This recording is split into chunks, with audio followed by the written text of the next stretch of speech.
Let's first talk about the idiot versus the icon. Fundamentally, what is this? So it's the person in your head, right? The one that tells you not to get out of bed. So me, I know there's a lot of people in our industry that are just ambitious and they wake up every day with their butt on fire and they're ready to go. And it's just not me, right? I'm ambitiously lazy. I've always been ambitiously lazy. I've always wanted to get to the end so I could get to the fun faster. I've always wanted to get to the end so I could get the money faster. I always wanted to get to the end so that I could get words of affirmation, whatever it was to get to the end. I had to trick the idiot to get to that point. So when I first got in the roofing industry, the guy said, you got to go knock doors. And I was like, not going to knock doors. I just left a town where I was owned the biggest nightclub, was the HOA president, was the DJ for Mississippi State Athletics, was the volunteer fire department president. And now at 38 years old, you're going to tell me I got to go knock doors. Like, I'm not in for it. Ego? Ego, definitely ego, for sure. I think what happened when I left Starkville, Mississippi was I left a title and I came in and I was somebody. Then I went to Gulf Shores, Alabama, and I was nobody. And I needed to become a person that people would follow. And I think that was kind of the strategy that I had. And so I had big time idiot telling me, hey man, we're not going to go knock doors. We've done all this in our entire life. We're not going to do that, right? But the icon said, yeah, but the dude just said that you can make $150,000 if you went and knocked doors. And so the icon's going, how about we just make a deal? Like, how do we go about this where we can make a deal and figure this thing out? So the icon told the idiot, hey man, if we go get 25 leads a week, and the icon knows the idiot loves some Culver's ice cream, right? I mean, it's all about some Culver's ice cream. So the icon said, hey, if you go get 25 leads a week, when you get the 25th lead, you can go get 3 scoops of Culver's ice cream. And the idiot was like, oh yeah. Okay, all right. If we can go get 25 leads a week, we'll go get Culver's ice cream. And when I do presentations and stuff, you'll see how my first 10 weeks look. I had to get 4 leads on the last day to get to 25 on Saturday, right? And then the next week I got it on Friday. And then the next week I got it on Saturday. And then the next week I got it on Thursday. And then the next week I got it on Saturday. And then the next week I got it on Wednesday. And I kept going through. But in week number 9 and week number 10, I got it by Tuesday, both days. I got 12 on one day, 13 on the other day, and then 13 on Monday and 12 on Tuesday. And that's just simply saying, how can I trick myself? I've always done this because ultimately I'm lazy. I just am, right? But to be successful, you've got to do things that others won't so you can have what others can't, right? And so for me, I have to find a way for the idiot to or the icon to talk the idiot into doing cool stuff so that way the idiot can then subsequently go party. For example, I was in a network marketing company. They said, if you go recruit 30 people in a certain amount of time, you'll get a BMW. Well, the icon wanted the BMW. Okay, that's all there was to it. And the idiot was like, well, but we got to go talk to people and it's going to be uncomfortable and we're not really into that and we don't really want to do that and so on and so forth. This is back in the early 2000s. But the icon said, I tell you what, if you do this, then we're going to take a road trip to Colorado in the BMW. And the idiot was like, okay, all right. So we get the road trip to Colorado if we get this done. Well, the icon, because he tricked the idiot into doing it, got it done in 42 days. Recruited 30 people. We got the BMW in 42 days, and we took the road trip. And the idiot, it served the idiot after that. So really, it's just about serving that person inside of you that's always telling you not. You know, the icon's on one shoulder and the idiot's on the other, and I'm just in the middle trying to fight both of them. So that's kind of the gist of it.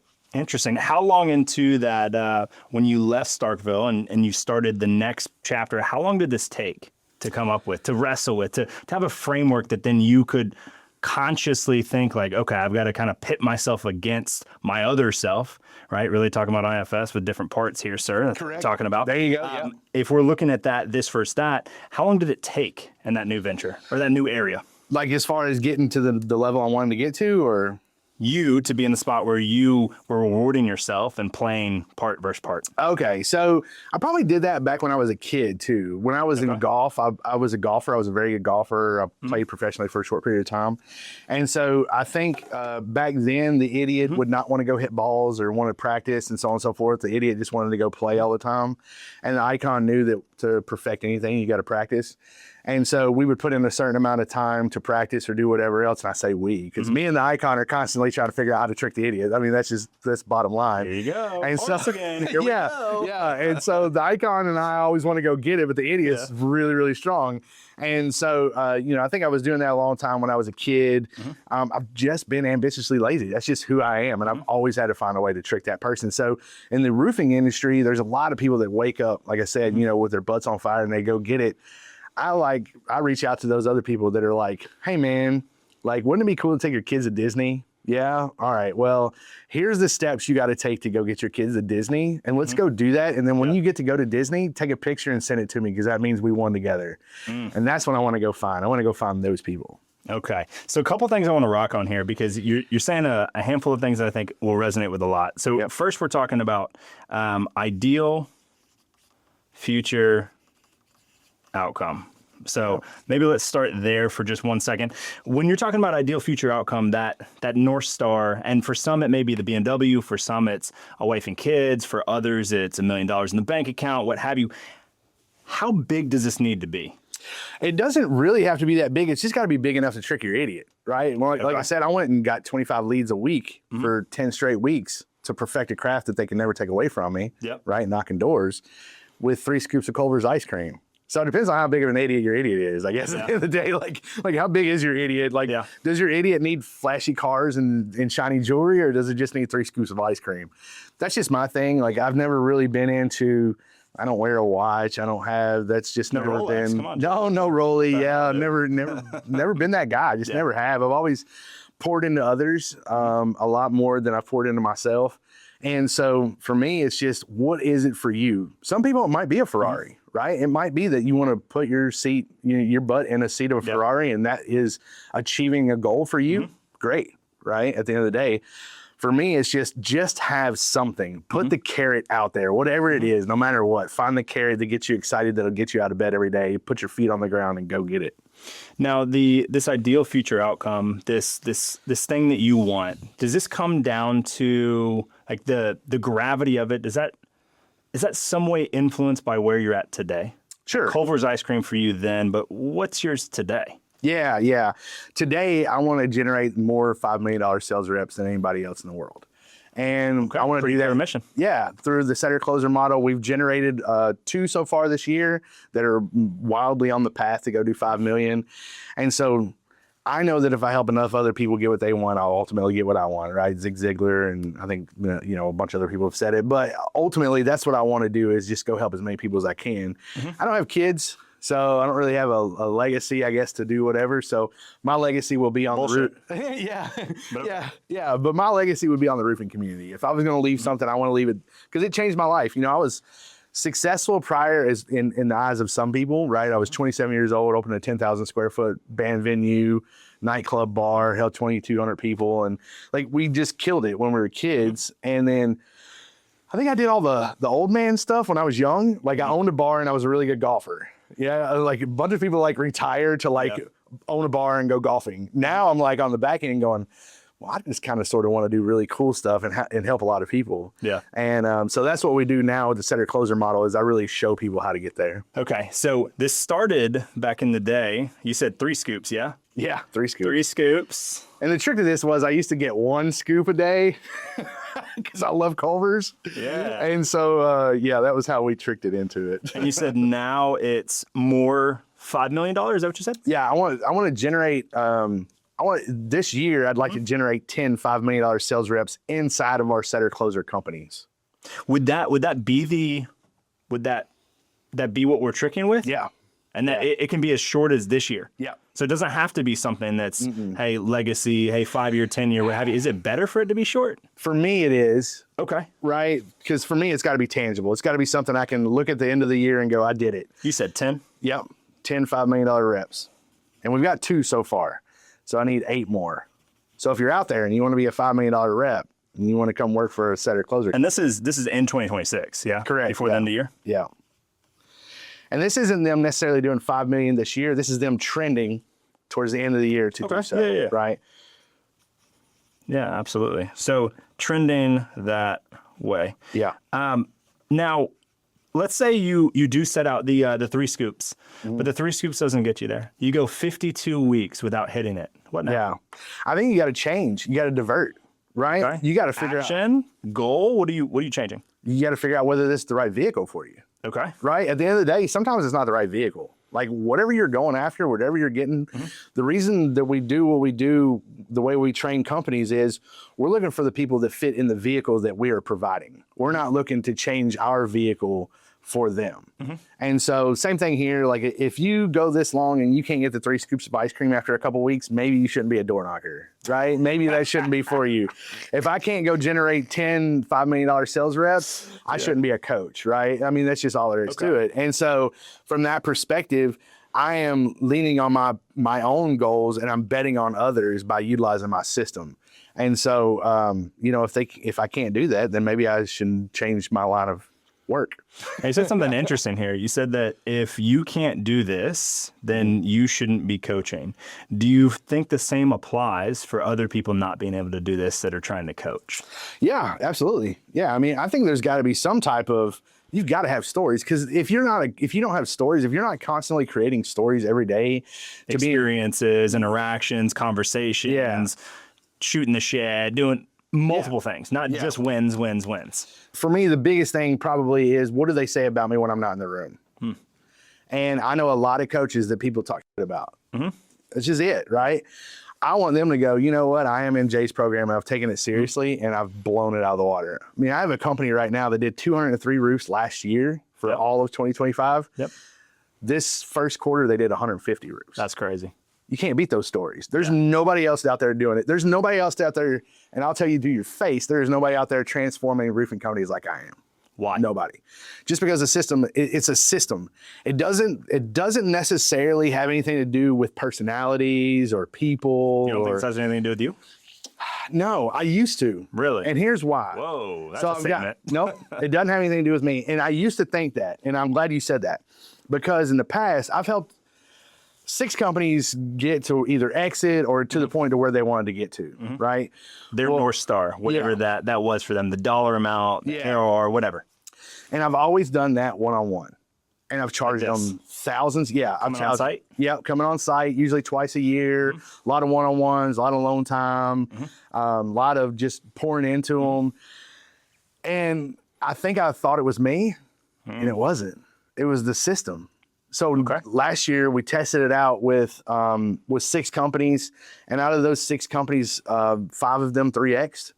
And I went, daggum. 3X year over year? Like they 3X, their previous top line. Okay. And I went, so maybe I don't have to actually go and talk to them. Maybe I don't have to be in the room with them. Maybe I don't have to be like constantly around them or doing anything with them. So we started doing one-to-many. Matt, we talked about Matt earlier. Matt just said, man, why don't you just do this one-to-many? And I think I was selfish. I think I was like, man, I don't know if I can do this one-to-many. And we got on Zooms, and I guess I can just get people hype on Zoom just like I can in person. And so that's what we started doing. And it's really worked. It's really, really cool. So hitting that number is not that crazy. I just got to get enough people to buy in on it. Yeah. And this is for anyone that is coming on. That's 10 of them. Yeah. So you said, I don't know. You said something very interesting there. I didn't know if I could do it on Zoom, but then you did it. Is that a self-belief thing, or is that more so you believe that you were so instrumental as a facilitator on site that you had to be on site? Ego. It's 100% ego. I mean, it was 100%. If they can't feel me or touch me or be around me or do this stuff, shake your hand, take photos with you. Right. They're not going to believe. Okay. Because that's all it is a transfer of belief. My entire system is constantly a transfer of belief. You know what sales is in general? Yeah, 100%. Exactly. Yeah, 100%. And so I felt like I couldn't transfer that belief on a Zoom. And little did I know now, we can certainly do that. Yeah, perhaps you just weren't good enough on Zoom yet. Yeah. Yeah.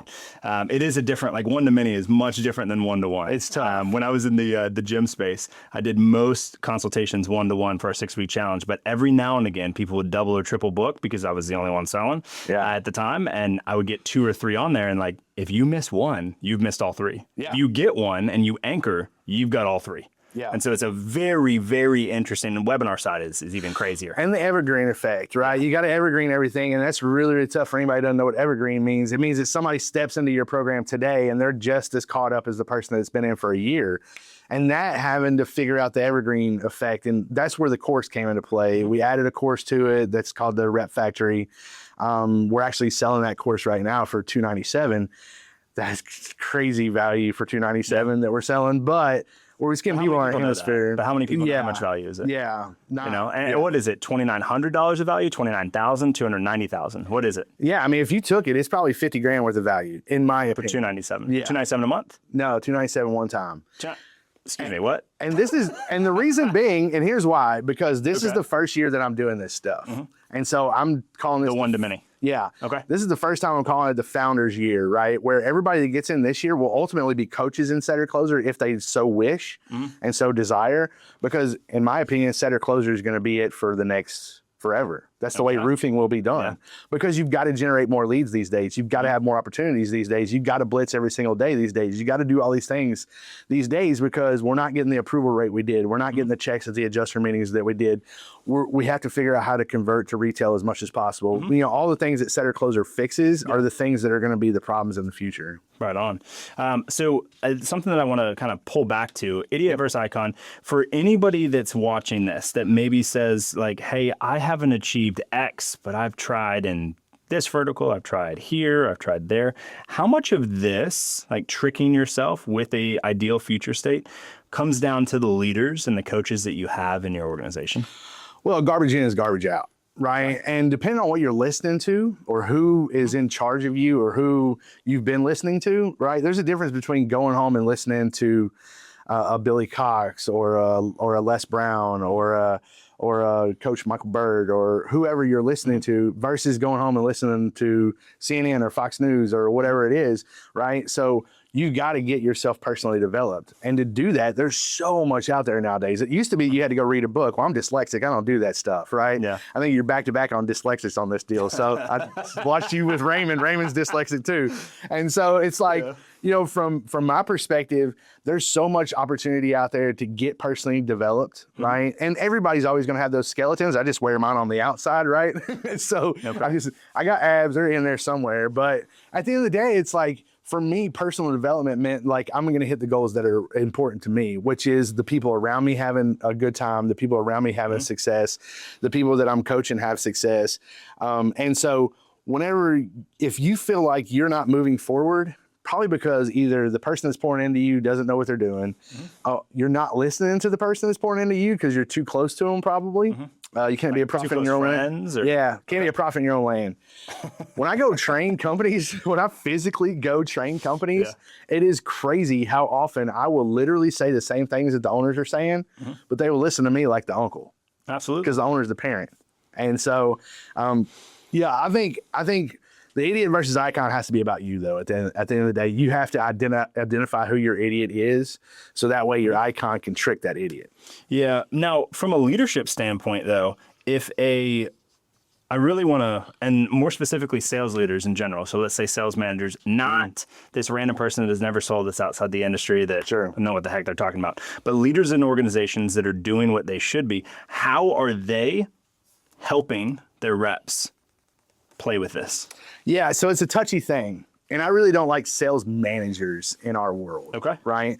What we call it in the setter closer world is a recruiting and training coordinator, RTC, or we can call them a coach. Either way, there's got to be somebody on the team that's constantly helping the team get better. Reinforcing. Yeah, 100%. And then I think what the common misconception of that person is that they're really good at telling people things. Right? Okay.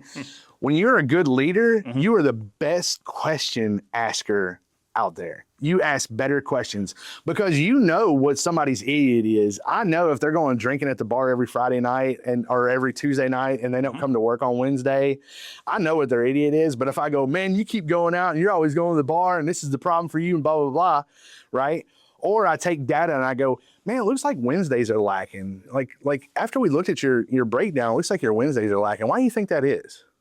right? And then they answer their own question and they go, yeah, man, that's pool night. I go out and play pool on Tuesday night and then I lack on Wednesday.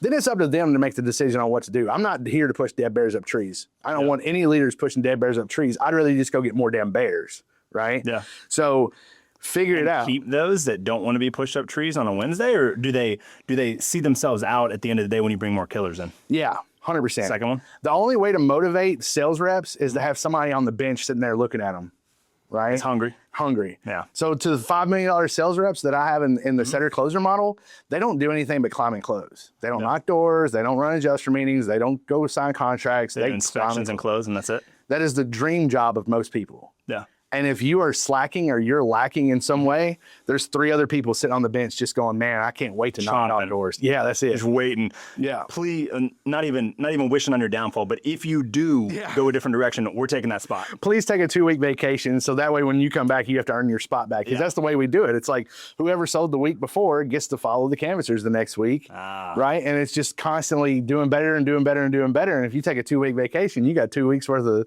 numbers to catch up on. Interesting. Yeah, let's rock on that for a moment. That sounds like merit-based priority. Yes. Why? Well, because there's only so much motivation in the world, right? At the end of the day, you can't motivate people. People are like, well, we're going to come in and we're going to motivate them, and then we're going to get, this motivator to come in. And I have motivational speeches that I do, and I have people that speak motivation. For people that want to absorb motivation, that's good. Right. There's a lot of people I listen to whenever I'm lacking and I need motivation. There's a lot of things that I do, but most of the people that we're talking about, they don't want to absorb it. They don't even want to hear it, to be completely honest with you. So you have to put something out there that's a carrot for them. Yeah. And it's having that merit-based situation is really what keeps the system moving. So that way you can see who's making good donuts and who's making bad donuts, because most people don't know who's even making donuts today in their roofing company because everybody's just cradle to grave. Does that also have something to do with the data collection from teams? Yeah, 100%. Is that a problem you see worth even fixing? Yeah, 100%. So we go off 8 main key points in the setter closer model. And the 8 key points are, number 1, how many did we invite, right? How many showed up? How many got started? How many have graduated, right? And then that's our recruiting matrix, right? Then out of all those people, how many leads did they create? How many did we actually inspect? Because we're going to have some fallout. How many of those had damage? And then how many did we file the claim on? And each one of those matrix is held by a different person and gets turned in by different people that then reflects on their paycheck. Yeah. So it's a constant, and it's probably too deep to get into, but honestly, it's like a constant checking of each other. They're just constantly checking each other. So that way, an owner can sit back and they know exactly where their business is today. They know exactly whether today was a win or a loss. Most owners have no idea how many claims got filed, what they're doing, where Miss Jones is on that one that we were talking about the other day, that one guy came into the office while I was super busy and super swamped, and he said something about the insurance didn't want to do it for this reason. But whatever happened to Miss Jones, and you know what? It doesn't even happen to him. He doesn't even think about it until he's on the shitter at 3 a.m. Yeah. And he's like, damn, what happened with Miss Jones? They said I was supposed to do something with that, right? That's because you don't have a proper process and a proper alignment of understanding what to do and how to put it together. So for me, when I was a manager in the roofing industry, and even when I was owning one, it was like I had anxiety so bad because I didn't know. The cradle to grave just gave me such anxiety. I was just like, what am I doing? So I had to build a process that would calm my mind so I could sleep, right? Because an anxious mind is a confused mind is a stagnant mind and won't grow. Yeah. And so for me to grow the business, I had to actually do that. So it's just kind of the thoughts. What percentage of companies do you feel like run something like this, whether they call it this or not, have reps that successfully run this and do carrot, not stick themselves in the future? I don't think many, just because not very many. Most people are sales reps and they're really good sales reps, and then they decide they want to be owners, and they don't understand that owners and operators are way different than just sales reps. There's a lot more to it. Now, I've had wildly successful sales reps come from some of our companies. And today's sales rep, I hate to say it, owners, today's sales rep's tomorrow's owner. I mean, it's just all there is to it. You did it, why not them? Like, what's the problem? Yeah. So if you don't have a way to help people stick around your company, or you don't make cash, correct, to provide for their family, to have upside on the whole company growth, not just what they're doing today. Let's put it this way. I've got a guy in Mobile, Alabama, which is not a storm market at all. His name is Paul. He works for Gray Roofing Solutions. Paul's killing it. It's the team, right? Because it's Paul as a sales rep, and then below him, not below him, right beside him, or if not above him, you have a field operating director that runs the canvassers. You have canvassers that are inside the cars, and they're knocking for Paul, and Paul is climbing all day. Well, he had a Houdini day the other day. We had to make up the name because we didn't even know what that was. He closed 6 deals in one day. That's bananas. And then I've got Donovan in Oklahoma City, Donovan Raven, who closed 7 Saturday. So we had to make up a new name. I was like, what do you want to call it? And he was like, let's call it Rhino. I was like, all right, it's Rhino. So if you do 7 in a day, it's a Rhino. I'm having to make up names for how many claims these guys are doing in a day. And that's exciting for me because I know that we're trending to do the 10 and 5 million. So. Yeah. Anyone else watching this that is still confused or wants some more juice out of the idiot versus the icon, what else would you leave them with? Yeah, just figure out what is your weakness, right? What's the one thing that's stopping you from being successful? And you've got to be honest with yourself. Like for me to get to the ambitiously lazy, I kind of stole it from a buddy of mine named Charles Painter. He said it at one time and I went, Chuckles is a wild name. Yeah, he started Roof Nuts with me. He was one of the guys that initially started Roof Nuts with me, but he said something about ambitiously lazy and it just stuck. And I was like, you know what?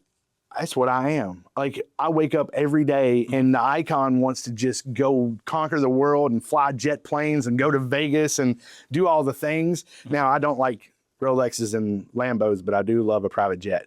So I can get super motivated to do that. Yeah. But the icon loves a private jet, right? But the idiot, like what is the idiot is stopping me from? Well, the idiot is worried about fear, right? False evidence appearing real, right? Okay. Worried about what others will think.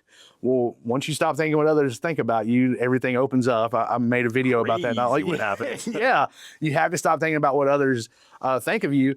And then ultimately, what is it that the idiot loves to do that you can reward the idiot for? So it's the same thing we do with our sales reps.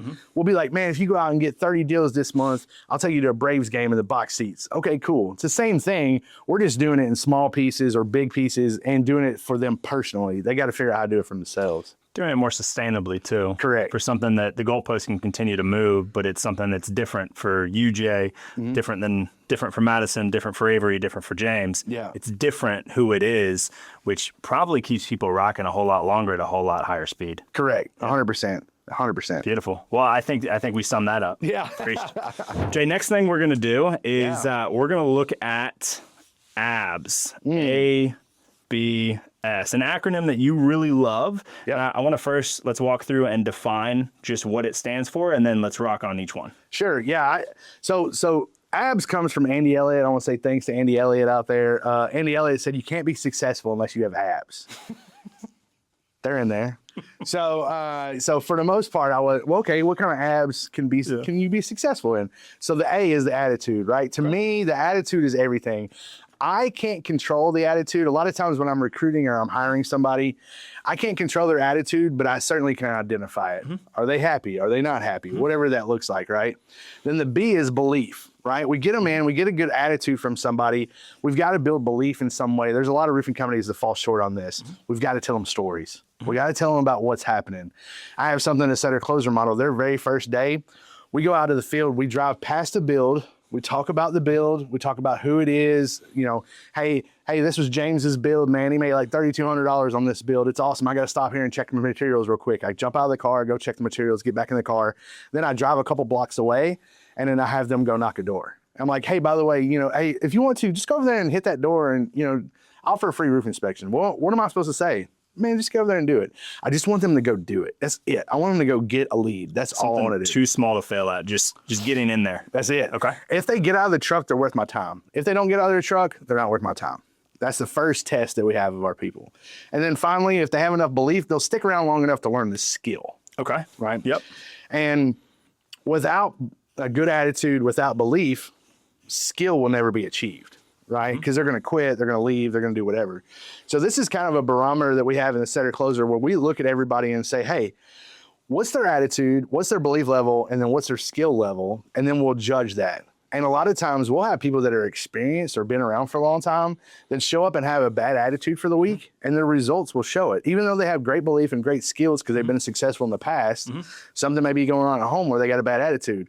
Well, as a leader, now we know to address their attitude, not their belief in their skill. A lot of people want to all of a sudden be like, well, they're not closing because, you know, they don't know how to close, or you know what I mean? Like they assume it's the skill. The skill is always assumed when truly it's usually one of these two, and the belief comes in themselves more than anything else. Most people don't believe in themselves. It's like, hey, you can do it, but I'm not sure whether I can do this or not. So. Yeah, it'd be a really weird thing to say. Like if you have an off week, if you're running setter closer and you have an off week, I'm going to probably say it's this. Yeah. Straight out. It's not going to be this. No. You have belief in self and you have the skill to do it. You have mountains of evidence to support that, but you may have a shit attitude for some reason, one way or another. Yep. And so let's what I'd be very curious to know is when we break down attitude, what makes up a good attitude for someone in setter closer? Yeah, I think for the most part, it's just how do you show up for the day? Like a lot of people can trick themselves. This is back to tricking the idiot somewhat, right? I know we kind of talked about that, but you've got to find a way. Even if you've had the worst day ever, how do you show up to work? How do you actually show up when people are around? There's many, many leaders in the world that some will call fake, but they're not fake. It's just that they know how to control their attitude in front of others. Layla Hormozy talks about this a lot. Okay. You don't need to cry in front of the whole daggum company just because you're feeling sad. Right. You can handle that, and you can be a good leader by not crying in front of the company. You might actually do more to inspire more belief and a better attitude in other people, even if you still need to cry on the side. Absolutely. Like one of the biggest weaknesses of a leader in our industry is them talking about how their struggles or their problems or what they're going through, and not really understanding that usually everybody else is going through that as well. They just don't have the ability to say it in front of everybody, right? Because they don't have that power position. So your attitude as a leader, your attitude as a door knocker, your attitude as anybody will pretty much transfer to the people that you're around. So you're the only one that can control it, though. There's no way to help anybody with their attitude. It's very, very difficult. They're the only ones that can control that. We can help them with the other two, but that one right there is completely on them. Let's say you do show up appropriately. Your attitude is good to start the day. What else needs to happen throughout this day, regardless of your position in setter closer? What else needs to happen for this attitude to be still a check and not a, shit. Yeah, 100%. So you've got to figure out, if you ever took two pitchers of water, right? And we had a little dropper or whatever. Yeah, a color dropper. You know, you had one clear water and you dropped it into the red thing, it wouldn't make any effect, right? The clear is the positive. Let's just say the clear is 100% positive. Then you took red food coloring and you dropped one little thing of the red negativity into the clear water, it'll change the entire dynamics of the clear water, right? Yep. So you've got to find a way to stay positive. Find wins when there are none. Okay. So number one would be how you're showing up, because if you start like crap, you're going to be crap, obviously. And then it's literally searching for wins. Yeah. And how big, how small is there? Anything. Because there are no bad days, right? Les Brown says there's only character building days. Okay. And so in my eyes, even when we went out and I was still in the field knocking with the guys and we were having a tough day, we would always spin it in some way, whether it was a lunchtime turnaround or a cul-de-sac turnaround. We had all these different turnaround definitions. But you as the leader in the vehicle or you as a leader in the organization are the only one that can help everybody stay positive and stay in one direction. Because all you want them to do is have a win for the day. Like, that's it. If they have a win for the day, like, it's game over. And so you know that the lucky people are the ones that are putting in enough effort. So if you can somehow get them to put enough effort in for the day, chances are they're going to get lucky and they're going to figure something out. Yeah, so searching for the wins, that's really funny. The people that seem to have the most seem to have also gotten lucky, but also put in a lot of work. Yeah. I don't know what happens. Yeah, people look at me all the time and they're like, man, Roof Nuts, that's cool, man. You know, a couple years you guys have been killing it. I'm like, dude, we've been doing this for a decade, bro. Like, this is not, we didn't just get started. Some people may just know us because I finally turned my phone on, but that was it. You know, we've been around for a long time. How much of that is that they're intentionally taking a shot versus they're just reinforcing maybe some limiting beliefs that they have about their ability to do what you're doing? Yeah, I think it's just knowledge. I just don't think they don't know what they don't know, right? At the end of the day, like, they don't know how hard it is to grow a business. They don't know how hard it is to actually get out there and grind every day. I came into lead generation business. Like, do you know how many people are hated in my industry? Like, people hate people in lead generation. Look at the Facebook groups where people talk about marketing agencies. That's it. Oh my God. I mean, I talk to, I have some unbelievably great friends that have huge companies, and I talk to them all the time, and talking to them makes me feel a lot better about where we've come, because they'll be like, man, you've really taken an industry or a product that most people just do not believe in. They think it's a bunch of shysters and stuff, and you really turn it into something that's reputable and respectable. And I think because part of that is we're honest with people. So I think number 3 probably is be honest with yourself and be honest with your team, right? A whole lot of it is like people trying to deceive others in some way. People read right through you. So if we're having a character building day, let's call it out. Let's stay positive, but you got to be honest with people. People are way smarter than what you think they are, unfortunately, or fortunately, I guess. Just be honest. Like, we're going through a transition with new software right now with our call center, and we're having troubles. Like, we're having problems, and we're trying to get better, but we want to make it where we're getting so much better that we're going to be able to be 10 times better than what we were last year, right? The software was holding us back from being any better than what we were. And so we're having trials and tribulations with it, and we're letting people know, and we're telling them ahead of time. And I think a lot of this stuff, people see me, and hopefully whenever they watch me online, because I am so honest online, they gain belief in themselves, because I'll tell them the good, bad, and the ugly. And that comes from Kim. Big shout out to Kim, my fiance. We've been together 20 plus years. And I used to be the guy online that would be like, yeah, man, having a great day. Roof Nuts is out here killing it. We've been having the best day ever. And we're being super dishonest, right? It was like all positive. Yeah. 100% of the time. 100% positive. And she's like, and she didn't say in very nice words, but she was just like, you're an effing liar. And she met me in the hallway, and I was working in my office, which was my spare room at the time. And she meets me in the hallway, and she goes, I heard your video you just made. You're a liar. And I was like, no, man, we really did. We just signed up a couple clients or whatever. And she's like, yeah, but what they didn't see was you spending 18 hours in your office over the last 6 weeks every single day trying to figure out how to unlock this thing and get this thing going. You didn't tell them the real story. You just told them the results. You didn't get to tell them what actually happened in the middle. And some of the belief that we tell is we'll go, hey, yeah, James got started with us and he's doing so good and James is killing it. And James made $250,000 this year. Way to go, James. Right? Instead of being like, hey, you know what? James came from a lower middle class family and, pretty much he just thought he had everything in the books and blah, blah, blah, blah. What he didn't understand was, he got into this certain scenario. He saw roofing and he thought, man, there's no way I can sell because I just don't have that skill, whatever it was, whatever the obstacle is. For me, example, right? Hey, man, whenever I saw roofing, I was in a position in my life where I needed to make payroll for my other company. And I was just trying to find a way to make payroll without laying people off. Yeah. I saw roofing. I got super excited about it. Yep. But the guy said it was roofing sales. And I was like, man, I'm fired up about it. I love it for you guys, man. This is cool. I know you guys are making 6 figures. It's great, all that good stuff. But this is not getting on a roof. Yeah. Right. And then the guy was like, well, what if you could just get skinny guys on roofs? And I went, I can do that. So that's how I created Downspout Daddy. You either have excuses or you have a way. Right. And so because of that, now, roofing's changed my life and I've obviously done what I've done, blah, blah, blah. Well, that is the belief story. It's the hurdle. What did you get over? What was the limiting belief that you got in that you had initially when you got in? And so having that and being honest with people, I think is probably huge for their attitude as much as it is for yours. You feel like there's anything else here on the attitude side? Is there are we missing another quarter here? So just 3. Yeah, I think we're just going to go back to is what are you listening to? Right? What are you listening to? What are you listening to?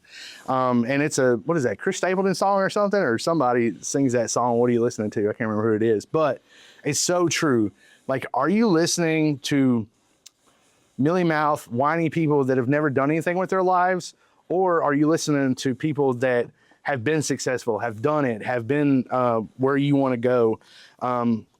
That's the greatest thing about YouTube. Again, I'm dyslexic, so YouTube is just a cheat code for me, man. I get on YouTube and I just bang it out. I listen to people that I want to be like, people I admire. I found people that I watch. I mean, Hermosi and Dan Henry and, there's just thousands. I have my whole subscription thing on YouTube is just a bunch of really positive people with a couple crazy cool stuff in the middle. So that's probably the 4 things, though.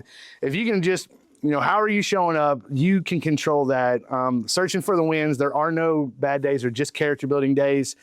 Being super honest with yourself and those around you. And then, make sure that, you're listening to positive stuff. Yeah. Number 3 on here, on this be honest with yourself and others.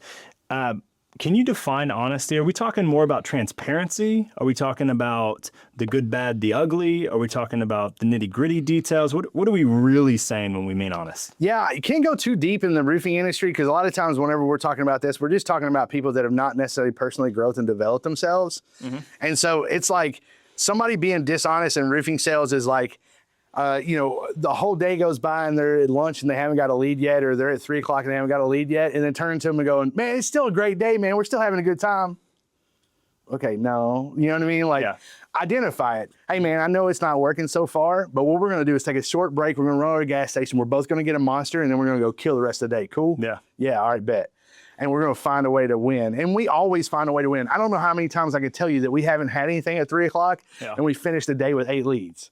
It's just, you just never know you never know when you're going to run into that person. But if you drop the attitude, that's not going to happen. Correct. If you don't continue to try to keep this attitude, period, end of story, at all costs, then it's not going to work. Especially from a leader. It's just like kids, right? The kids are going to mimic your attitude. If your attitude's good, they're going to be good. If your attitude's bad, they're going to be bad. Like 100%. Your sales reps or the people that are with you are going to mimic whatever you do. Now, the only other thing on this before we go to belief, and I'll probably flip it and we'll rewrite this and then chop it up on belief. But number 4, what you're listening to. I'm curious if you feel like some people get stuck in motion though here, listening to too much information and being just high on the hog from having good ideas and things in their head, but not actually executing. Yeah, so if we're talking attitude, we're going to talk Les Brown, right? We're really going to listen to Les Brown. It's not over till I win. These type things. Like, these are the talks. Classic. If you don't know it, you need to know it, right? It's not over until I win. My business partner, Blake, he's got a 5-year-old kid. And when he was 3, I kept saying it to him. It's not over until I win. And that every time we were in the truck together by ourselves, I'd play that audio. Yeah. And I'm like, Wilder, listen to this. And he just started going, it's not over until I win. You know what I mean? It's like, I know that is a good thing for him to listen to and to hear. And so for me, it's like, you got to identify what is holding your attitude back. Is it a belief? Is it a skill? What is it? Right? And then how do we get your attitude to the next level by listening to what it is? I don't necessarily want you to listen to, I'm trying to think of anything in the roofing space that would be, there's not really, Don't take a shot. Yeah, I'm not Don't take a saying shot that. at Yeah. anyone. Yeah, no, I'm just trying to think about anybody that would be, like, when you look at things online, Billy Cox is very centrally located in learning the skills of sales. But Zig Ziglar is very, your mindset and how you're going through. Les Similar to Brown. Tony Robbins. Yeah. Way out there. Yeah, Tony Robbins is awesome. Now, I'm not going to listen to Alex Hermosi about my attitude, right? I'm going to listen to Alex Hermosi when it's time to go to my business to the next level, right? How do I level up? What am I going to do? I'm going to listen to Dan Henry when I'm trying to sell one to many or do, something like that. So Jason Fladlien or what have you. 100%. So you got to know what you're listening to and why you're listening to it. Yeah. So No, that makes sense. So what you're listening to must match where you're trying to go. yeah, and for anybody that really wants to listen to it, there's a speech called "Just Do It" by Art Williams. Okay. And it's called Just Do It. There's some cut up clips of it, but the long clip is 21 minutes. Look that up. That video right there will change your life. I listened to that video probably more than Eric Thomas, the Breathe, right? Listen to the You Want It More Than You Want to Breathe. That if you haven't listened to Eric Thomas, the hip hop preacher, man, he's awesome. These are just things I always go back to because I think a lot of people think that people like us are just like constantly like, hey man, we're having a great day and it's awesome outside. No, it's rainy, it's cloudy, it sucks, but it's going to be a character building day because we're learning how to get through it. I said that on a TikTok the other day. It was like, I've just been through enough shit that I figured out how to get through the shit to get to the sunshine. So as long as you can get through the shit to the sunshine, you'll figure it out. And once you do it over and over and over again, confidence is just a series of small wins, right? You just got to confide in yourself, which just means trust yourself to get through the shit to see the sunshine. After you do it enough times, you'll figure out that just keep going and you'll figure, you're going to get to the sunshine. However that means. I got excited. Sorry. Hey, no, we love excitement. No, you're speaking in hooks now. So, yeah. Right? I don't know what you're talking about. Yeah. So Okay, so I like all those for attitude. Now the other thing, I'm gonna flip it. We'll go on abs. We'll go B for belief. Nice. I'd like to break this down because I will say you widgetize the heck out of everything. And I really like it because it also makes it very easily digestible. Yeah. So in abs, right, we're gonna look at B, which is belief. Look, and he knows how to spell it too. Yeah, only right now I That's practice. good. I would always get the E and the I backwards. Or I whatever. before E, except after C. Yeah, it's supposed to be, right? But then until you have like the A random word. Yeah, random word. Random word we don't know. We're gonna keep moving. So I always just scratch it out. Okay, so in abs, we're now looking at the second. So Yeah. you've got the attitude, and you hit the 4, and you continue to hit the 4. And if you're lacking on one of the 4, we hit them again. Yeah. Now, if we're looking at belief, let's break this down. Yeah, belief just means that. So what happens is in the roofing world, we'll stay in this realm. A lot of people come in and they see the presentation because that's how we do it. We do group interviews and do group presentations, and then at the end we let them make the decision on whether they want to do it or not. Right? It's like Whether they want to be in. whether they want to start roofing or not. Right? Because it's commission-based sales. You're talking about on the recruitment side. Okay, Correct. just making sure I'm following. Yeah, 100%. And so we do it, and at the end, it's like A, B, or C. Either this is for you, great, you want to get started, making money right now, or you got questions, cool, we'll answer your questions, or you're a C and it's just not for you. Hey, only shake your hand on the way out. We'll be here for a long time in case you change your mind. Like, that's just kind of how we do it. Yep.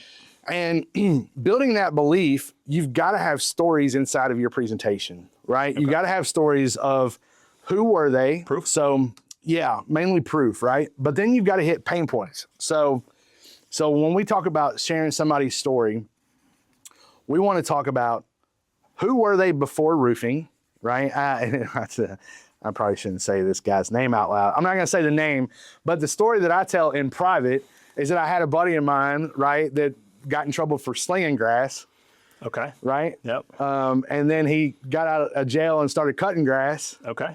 and he was doing really well, but he needed to make more green.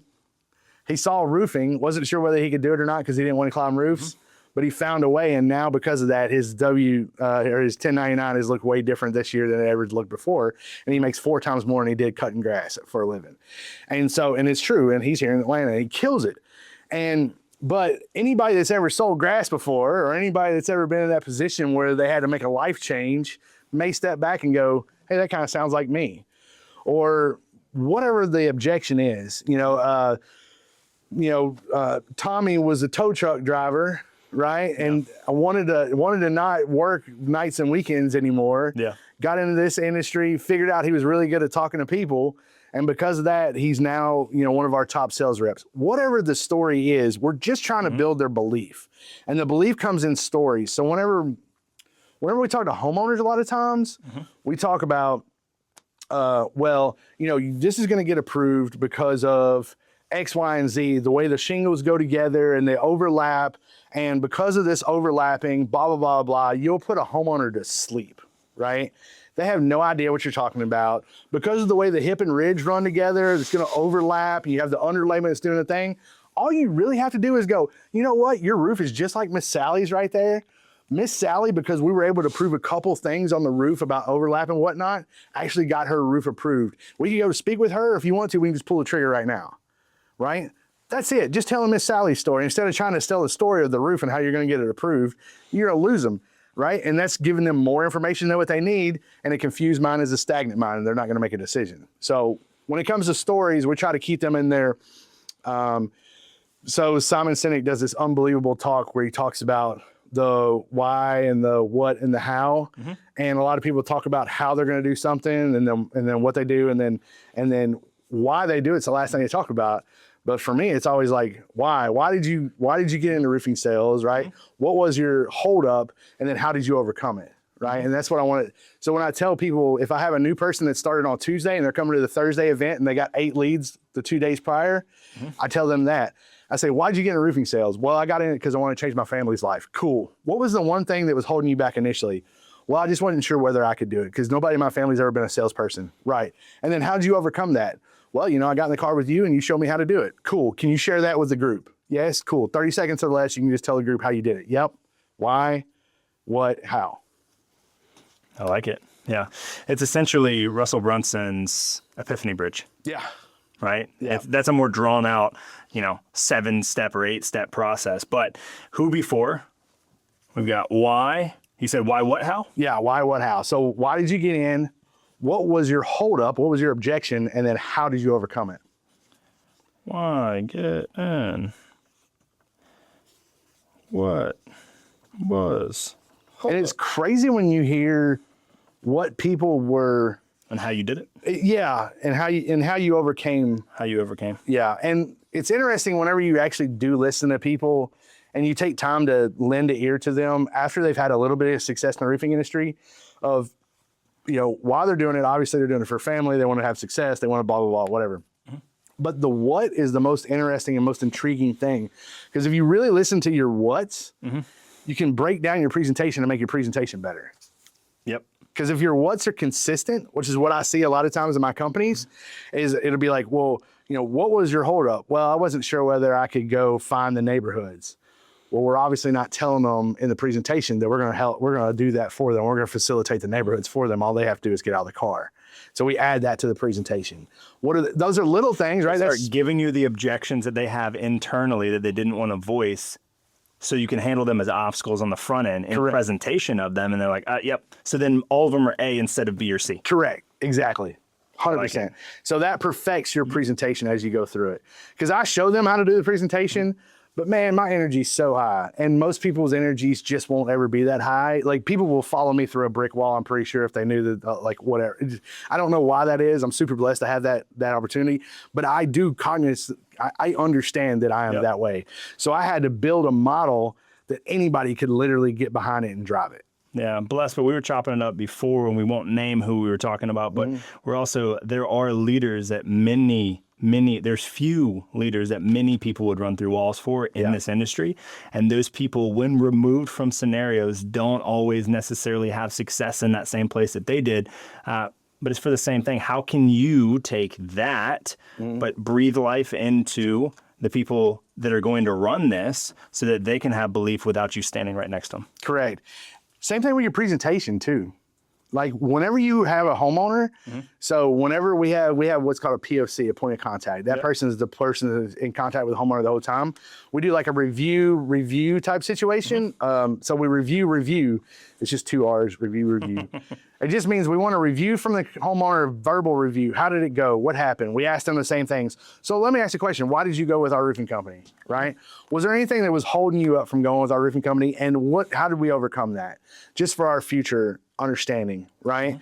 Same situation. And then we're going to ask them for a review. Great. Hey, I went ahead and typed all that out in a review. Do you mind if we go ahead and share that? Or I'm going to give that to you and you can post it if you'd like, or if you want to change it, you're more than welcome to do that. And what we're doing is hitting pain points of homeowners in a review situation to where then those homeowners can read that and go, you know what? That's why I haven't moved forward with this company, or that's why I'm thinking about not going. And then also we can change our presentation for the end user, for whoever. You start noticing that everyone's like, oh, the shirts that they were wearing were dirty. The collars were, uncapped. They continue to mention things about the companies that they didn't go with. Correct. And you can just talk about how we avoid these things, and we are the person that can beat them. 100%. I think a lot of our restoration companies are wanting to go retail. They've got to understand the why, what, and how, because that's how you build a great presentation. What else on belief? Is there anything on the leadership side that they can instill deeper into those sales reps, or that sales reps need to, really be thinking about themselves? So I think is from the owner or leader's perspective, they're only going to believe as much as you believe. And if they outbelieve you, here's the problem. This is what happens. Oh. This is what happens. I know where you're going. I'm going to tell you. If they start outbelieving you, in other words, if they can't fit their dreams inside of your dream, they dip out and go start their own company. You've got to constantly be growing the company. Because if you stop growing the company and you sit back, I promise you right now, I just had a company I know that just went to the beach, right? 3 of their sales reps called me and said, I think we just want to do this on our own. I have this happen 3-4 times a week probably, where I have people call and go, man, it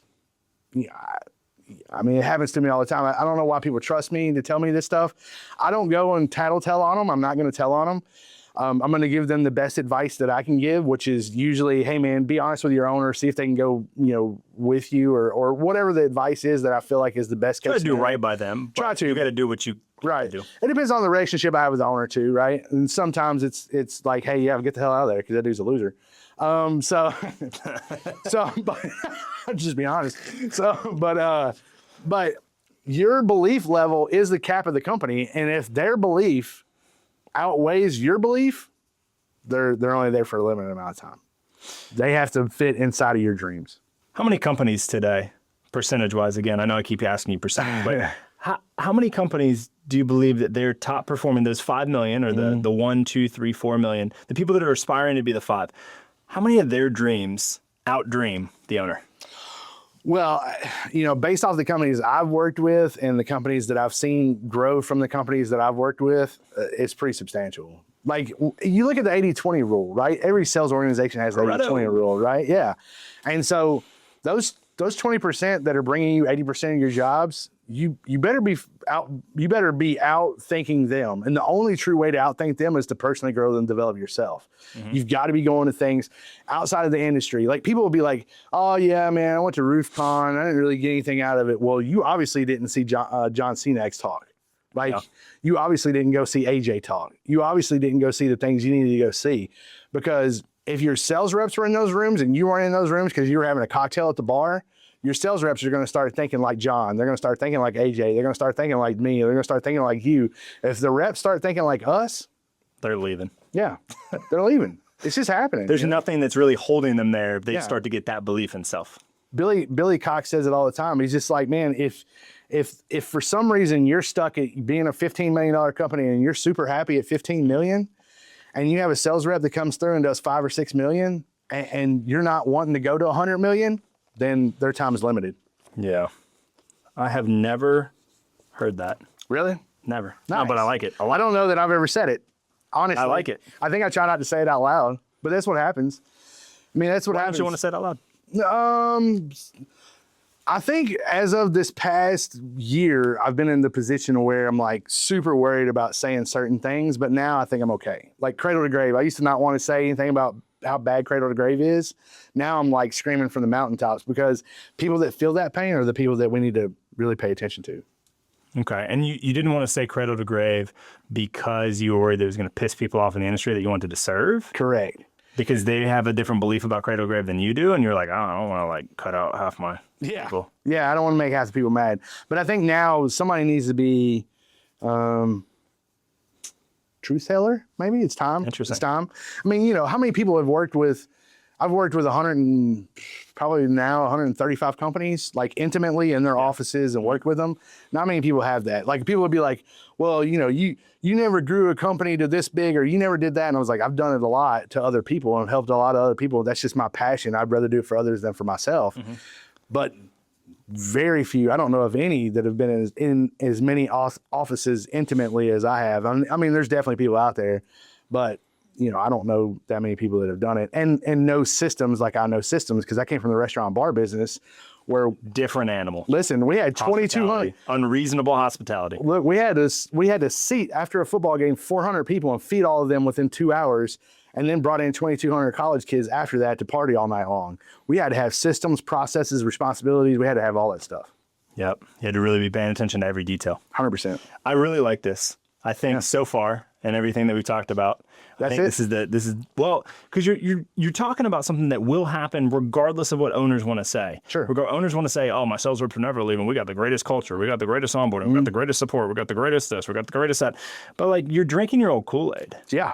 100%. And you're very similar to somebody that's slinging grass that's also using the grass, and like, hold on, high unknown supply is a no-no in anywhere, right? You got to be careful about that. So I think this is extremely important. It also will allow an ecosystem where an owner can continue to dream, and all of those reps that may at the end of the day leave, they may leave, but maybe they leave at $7 million a year instead of $3 million a year or $2.5 million a year. Yeah. And aren't we a better company if that happens? Well, no, 100%. And the old way, cradle to grave, old way was that you got 15 sales reps and you hope that they all average $15 million a piece. So you have some that are 3 million and some that couldn't even get 200,000. Yeah. And you did 15 million for the year. That was the old way. And that's still some way that some people are doing it now. That's the way most are doing it. Yeah. For me, I want to take all those people. I want to take the top 20% and I want to show them love by feeding them and having all of them become $5-10 million sales reps, $5-7-10 million sales reps. So I'm going to keep those top 20% by keeping them fed, keeping them happy. And either the bottom 80%, they change their actions, change their attitude, change their belief, change their skill, and get to a place where they can compete, or they leave. Yeah. Or we put them in a different position. Different position in the company where they can still be beneficial to the company. Adjust meeting coordinator, design meeting coordinator, production, point of contact. There's several different areas that we can put them in. The RTC, the recruiting and training coordinator, right? Most of the time, our RTCs, our head coach for the company, is not the best sales rep. Yeah. They're the ones that people really like being around. They're the ones that have the great belief, the great attitude, the great all that stuff during the day. And then at the end of the day, they're the ones that are in the field driving the revenue. Yeah. No, I like it. Anything else we're missing on belief? I think that's it, man. Skill, first of all, needs to be identified. Okay? You're not going to put a bunch of round pegs in a square hole. That's just it. If you're running the cradle-to-grave model, their skill has to be so good. Across a lot of things. Oh my gosh. You're talking about, so have you ever seen the Hot Crazy Matrix? Yeah. Okay? It's a unicorn, right? Yeah. Could be a dude. Yeah. Like, it's tough, right? Yeah. So in the old manner, if you're not a wildly good recruiter where you can recruit 3-4 guys or gals a month, you're just going backwards all the time. If you're bringing them in and you want to show them all of this skill from knocking the door to climbing the roof, to doing the inspection, to filing the claim, to going to the adjuster meeting, to blah, blah, blah, blah, blah, picking up the last check, doing all that. First of all, why wouldn't they go start their own company? Why would you not go start your own company, by the way? It's just it. Why wouldn't you? Yeah. If you're doing all of that, just go start your own company. You're doing the whole daggum job. You're doing the whole job of everyone in the company yourself. Exactly. And for the owners out there that are scared of me saying that, look in the mirror. Like at the end of the day, it's like, if I don't build a business that people can feed off of, I'm just feeding off of them. And when you're feeding off of your people, you're losing. When they're feeding off of you, you're winning, right? So you've got to build a structure that is comfortable for people to say, you know what, I'm part of something. I'm part of something big. Like when we have these sales reps that are doing 6 and 7 deals, you know, having Houdini days and Rhino days, which, you know, is something we came up with in Setter Closer because we were doing so many deals. It's just when you have those people doing that stuff, there's a huge team behind them that's helping them out. It might look like the one guy on top, but at the end of the day, it's a team of people that are helping them get those numbers. So you've got to identify what they're good at. What are they actually good at? Some people love knocking doors and love getting paid on payday and don't want anything to do with insurance. Love those people. Man, I love those people. What's the difference between a 200 roof a year company and a $2,000 or a 2,000 roof every year company? 4 claims or 4 inspections a day versus 40 inspections a day. Sheesh. Let's just get to 40 inspections a day. How can I do that? How can I get 40 inspections? How can I get 5 guys on 8 roofs every day? Like that's it. Or 8 guys on 5 roofs, however you want to break it down, right? So from my perspective, when I look at this, I want to identify what are they good at? What is their skill? If they're super analytical, they're probably not going to be the best salesperson in the world, but they might be a daggum good adjuster meeting coordinator, right? Oh yeah, when you got to look at code, you got to look at insurance policy, you got to look at all kinds of stuff, and you got to argue back and forth more in legalese than belief. So most of the time when I go in, if there's 5 sales reps and that company's doing $5 million, I go, what are we going to do with the other 4? Because just give me the 1. I just want the 1. The other 4 will find positions for them. Yeah. Or maybe they'll show themselves down the road or whatever. But if they haven't done it to this point, usually if they've got 5 people, it's still the 80-20 rule. There's still one of them that's the top dog. And that's usually what it is. And we take that $1-2 million guy and we go, hey, I tell you what, let's just make you a $5 or $6 million guy. We're going to be getting back in the same position we were in already, right? And then we identify the skills of the other 4. And some of those people may be really good door knockers, and they're just not so good at the inspecting part, right? The fat guys. You might have whatever it is. And so you just try to figure out what their identifiers are and what they're really good at. So that's kind of the first part, is to actually identify what their skill is. And then secondly, we're going to place them in a position that they can be successful, not in a position that we're forcing them to be in. Do you ever come across companies that are doing 5 that have 5 sales reps, and $1 million a year is underperforming per person? But do you ever come into an organization like that where then you take the 1, they become 5, but then you actually, by way of doing that, the other 4 get a fire under their ass and they start trying to run too? We've had that happen a couple of times, few and far between. Most people get the feelings hurt. So, and I think there's a moment here where people think the money outweighs the emotion. How do you mean? So I think a lot of roofing owners think that they can feed money to people or offer incentives or give them 70-30s. I mean, I see people in Georgia offering 70-30s. It's a crazy split. Just what are we doing? Like, we can't do that. Just because you're a weak recruiter doesn't mean to offer 70-30. Yeah. Like, it's just never going to work, right? One job goes bad, you're in bad news. So, but anyway, at the end of the day, they think that money is the driver. Like, I've been around people, here in Georgia, look at Raymond and the guys at Perimeter. Like, how sticky are they? When you're in a room with them, all you want to do is I was sitting at lunch with Josh Nemus from Summit out of Dallas. I was at a VIP lunch at RoofCon. I was sitting by myself because I don't have any friends, right? Josh sits like 4 chairs down. Hilarious content. Right? Yeah. Josh Jay Bradley, no friends. No friends at all. If you want to be my friend, hit me up, roofnuts, Jay at roofnuts.com. And Everyone hates Jay. yeah, everybody hates me, especially because he's too honest. But so Jason sits 4 or 5 chairs down from me, and just the pull of that guy. If you don't know Jason, follow him on social media. He's incredible. He is one of the Rolex, Lambo, private jet guys. It's cool. It's what he does. He's a master recruiter. He came from the network marketing world. He knows exactly how to recruit people. And at the end of the day, this is what this is. This is recruiting. This is not roofing or anything else. We could go sell rubber dog shit on Hong Kong. It's still the same strategy. We're still doing the same thing, right? And so no matter what, he is a person that is very magnetic.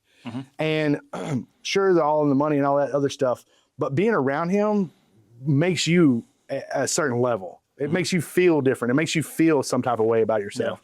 And the emotion that he exudes gets people excited. Now, the money that he offers, I don't know that he offers a better comp plan than anybody else. And truly, I don't think he does. But I don't think it matters. No, it doesn't. The comp plan means nothing. So a lot of people are like, oh, money, money, money, money, money, money. No, they want to go home at night, put their head on the pillow and go, man, I did a great day's work today. Yeah. I can't wait to wake up tomorrow and go work with those people. I mean, it comes back down to what we were talking. Like, the drivers are different, right? Yeah. The motivations are different. The things that get people fired up are different. You look at you can look, and we were chopping it with AJ at lunch last time you were here. Yeah. Talking about different attributes, and I think we do need to, before we get done with apps completely, we need to talk about attributes, because that is something that I'd be curious to know how many are doing well and how many are following more of how you look at that, because that's a very clear breakdown of, okay, this person will probably statistically work better over here or over here, over here, by how they're self-assigning. Sure. So we have something called the life test that we've created, and it's just off a disc assessment, but I needed to go into a roofing company, or we created it back when we were in network marketing. I needed to walk into a company and within 10 minutes or 15 minutes, kind of understand everybody in the room, because people just won't be that vulnerable as soon as you walk in as a trainer. And so from my perspective, I just wanted to really see where everybody was. And I did this with you guys. And I noticed that you were a blue-red, which means that you're super driven, but you love to have fun. So you want to work hard, play harder, right? It doesn't necessarily mean partying and drinking everybody. It just means that you have a good time. When your work's done, you want to go hike. You want to go do what you want to do, right? Where AJ is the red and the green, which means that for you, money means fun. For him, money means safety. Yeah. And so he's very cognizant of what he spends his money on. And you and him probably have a lot of back and forth about where we're going to spend money, where we're not. My business partner and I have those same conversations. He's a green blue. I'm a blue red. And so we have those same type situations. I know to feed him, I always go, hey man, yeah, but after we do this, we get to buy this bottle of bourbon. And he'll be like, all right, man, let's do it. You know what I mean? Yeah. So we have 4 different personalities, and you guys have all done personality stuff, but usually identifying, figuring out who they are, it would be the first thing we do is the life test and going from there. Now this, with the skill, we're talking about what they are innately good at, or the attributes that make up their personality today. Is that more of what we're talking about? A little bit of both, right? Okay. You kind of got to fill them out. You got to really know who they are. Along with the test came another series of probably 15 questions of you two. Like, you really got to sit down and learn your people and really know who they are. And if you're an owner that has a $20 or $30 million company, make sure you got a number 2 that knows how to have these conversations too. That's probably one of the tougher things that we see as we scale the companies is the no training of the trainers. You put somebody in charge, but we don't train those people. We don't know how to train those people. We don't breathe life into them to then be able to do that to everybody else. Exactly. And we don't set clear expectations. We're just like, hey, man, go get some revenue out there. Go make some money. Hey, just do what I did. Yeah. Well, they can't do what you did because you're one of a kind. Yeah. So they need all the rest of it to go along with it. So. Okay, so on the skill side, the last of the abs, we've got the things. The skills must be identified, right? We need to look at their attributes. We need to look at what they're inherently good at, what their proclivities are, what they enjoy, what they don't. Life test is a great way to do. Is there any way that people can take that on your website or anything? Or you know what? We need to get with somebody and figure out something.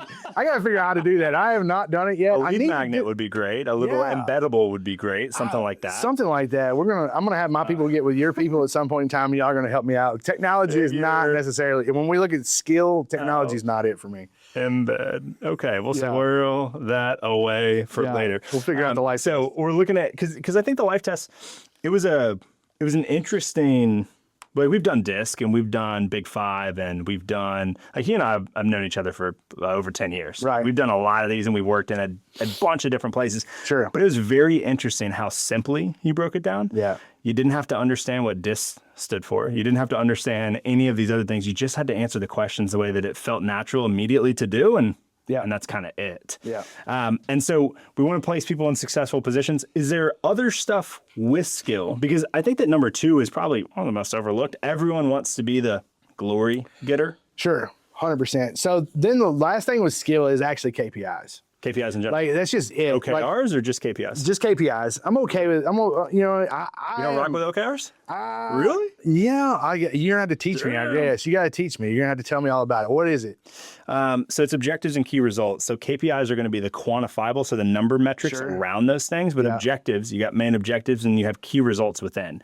To hit this objective, you have 1 to 3 key results that will be hit. The actual quantification, like the numbers, the percentages, the conversions, what have you, of those KRs are the KPIs. Gotcha. It's just a way to then have more organizational clarity and role clarity on like what's for Madison is maybe not exactly for Avery. What's for Jay is not exactly for James. Yeah. These things fit and they overlap, but knowing what you're going to be judged on and what that role encompasses, and also clarity on what it doesn't. Sure.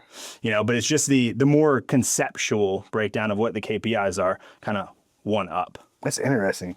I need to dive into that because KPIs is just really, we go over the main KPIs for whatever position it is, but I think having those barometers on top of it would probably be high output management. I don't know who the author of that is. High output management is where OKRs are talked heavily. It's a great book.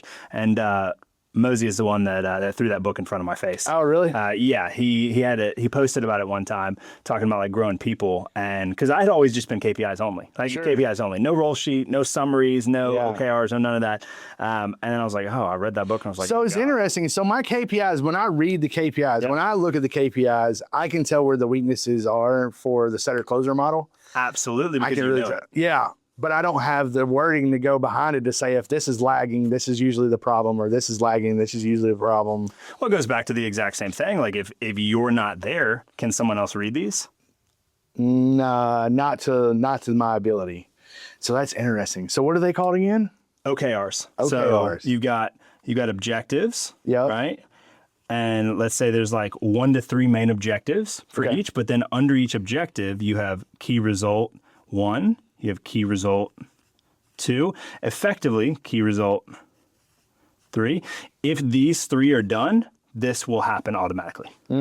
So it's breaking it down conceptually in more of a bite-sized way, and then you have 1 KPI or like 1 to 3 KPIs per OKR. So you'd have, or per KR, excuse me. So you'd have O, right? You'd have O1, you'd have like K, key result 1, and then you'd have KPI 1, KPI 2, KPI 3, right? And so then you'd have like, it's like a hierarchy there, and then you'd have O2. This is high output management, and that book was killer. But it like showed, but I mean, like it completely defines like success. 100%. Yeah. In a roll sheet and also in a go-to-market plan. That's nice. That's cool. Yeah. So, yeah, That's cool. high output management. Wonderful book. Nice. Easy read. You can Audible it. You can Right. Spotify it. Love it. But this is something that we use at our team, right? For our roll sheets. So everyone's clearly is clear about what is in their position and what is And not. are they constantly changing, or is that They're malleable. Okay. They're not like, we're not turning them over every 30 days, but Right. if we identify that there's a snag that maybe, like, let's say there's a snag on an Avery's position, but it's caused by someone else, then we may adjust who that key result is actually for. Okay. Because it wasn't something that Avery even has any control over. And we're Yeah. like, okay, well, we can't really KPI someone on something that's completely out of their control, so we may need to switch that. Gotcha. But this makes it very clear. So there's no finger pointing, there's only thumbs. That's cool. Only thumbs. That's cool. So And part of this skill, right, getting down into this stuff that we're talking about is accountability of oneself, right? There's got to be some type of accountability of oneself. You've got to define success inside the skilled person. So that's kind of what this does. That's or exactly what that does. accountability. Yeah, and the way that I love to is like it's thumb pointing for me, right? It's either going this way or that way. Well, for me, Obviously that yeah, way. Yeah. For me, let's just go pointed for a second. Sure. I love to go internal. Like, hey, I'm the problem first. Yeah. Right. Let me prove to myself that I'm not the problem before I ever Yeah. go anywhere else. Anything else on the good. skill part of abs? No, I mean that's pretty much it. Just identify if you got people in the wrong position. That's really it. Seems like the most common thing that probably happens. Yeah, it does. It happens so often. Trying to put round pegs in the square holes. Yeah, Or I, vice versa. So, do you know who Matt Ryder is? Sounds really familiar. Former CEO, 7th level. Jeremy Miners, NEPQ. Oh, yeah, So yeah, okay. Matt Ryder, he owns Sales Snipers. He left he left 7th level, but he had a reel the other day. And he was talking about that most people's sales reps are cosplaying as lions, but they're just sitting in the zoo and waiting for daddy to feed them. Yeah. And I think it's very interesting that a lot of those people, if you had identified what skills that they have, you would have moved them out of the sales rep position. Yeah. You would have moved them away from the place where they're going to be generating revenue and put them in a support role, which is not any less important, but it's a different skill. Yeah. 100%. Completely different skill. That's so true. Like it frustrates me whenever you have a sales rep that finally, or you have an owner that finally recruits this sales rep, gets them in the car, and then hands them deals. Well, that's not fair to either one of them. First of all, you don't know whether that person is qualified to be doing this. Yeah. First off. Secondly, you're handing a homeowner over to somebody who just got started yesterday. Yeah. Third, if that person leaves, like there's nothing worse than having somebody that actually does well and probably does 100 roofs or whatever, leave the organization. Because first of all, they never put anything in the CRM properly, right? You don't know where those jobs are. You don't know what's going on with it. So that's why we keep everything in-house and we don't hand people jobs. Like they have to earn every single job that they get. But when you hand them the job and then they're there for an extra 90 days or 120 days when they should have never been there in the first place, maybe they should go be a welder or a line cook or whatever it is that you're holding them up from. It's very selfish for an owner to give. I think they do it from the heart. Giving jobs to people that's like, man, I really want to give this to you because I appreciate you, whatever, your hard work, so on and so forth. It's like, okay, cool.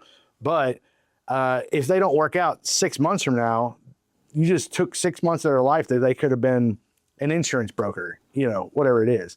So it's kind of selfish at the same time. Yeah, it's similar to when you don't let people fail forward. You don't let people actually have the micro L's and you instead protect them.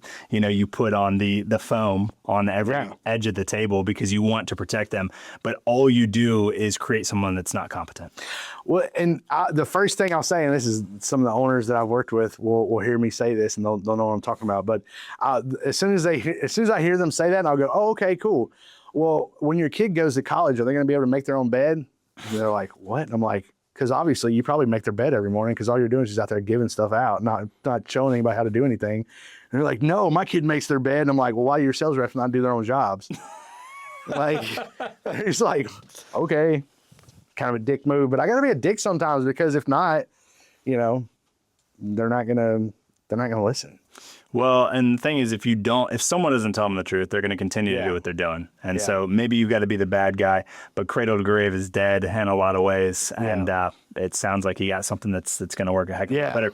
Anything else on the skill side for abs? I think that's it, man. Good stuff. Yeah, pretty good? Yeah. Cool. Next thing we're going to look at, two frameworks, one into the next. The first framework is intro. If you can go ahead and walk us through what intro is, I'm going to start writing some stuff down, and then we'll go through each letter here in just a second. Sure. Intro is just my framework that I help door-to-door people understand.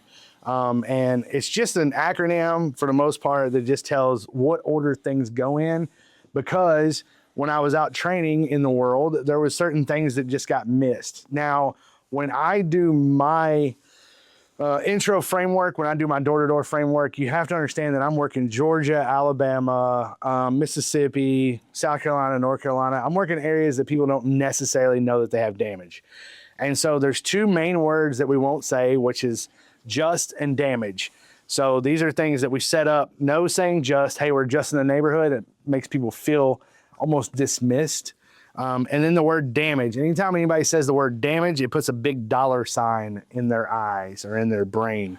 So we want to keep them away from the dollar sign, and we want to stay away from the word just. So if I knocked your door, James, I would say, hey, my name is Jay. I'm with 123 Roofing. We're actually in the area today. It turns out some of your neighbors are qualifying for a new roof. I'm sure you've seen our trucks up and down the road.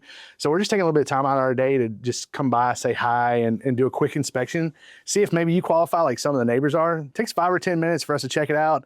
At the end, good, bad, or indifferent, at least you'll know. Sounds good, right? What's your name? Fair enough, James. Cool. Awesome. Right?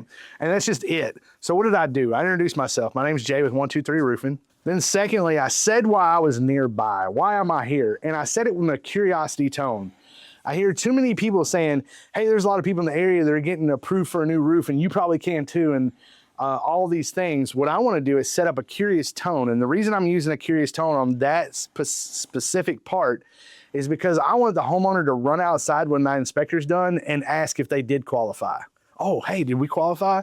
And if you were ever behind me while I was knocking doors, 4 out of 10 homeowners were coming outside going, hey man, did we get one? Hey, when did we get to see it on the meta glasses? Yeah, I need to do that. You right? absolutely that do. You need to run. I know you don't like to do outside right now, but like I know you used to do that a ton. You want to go into many.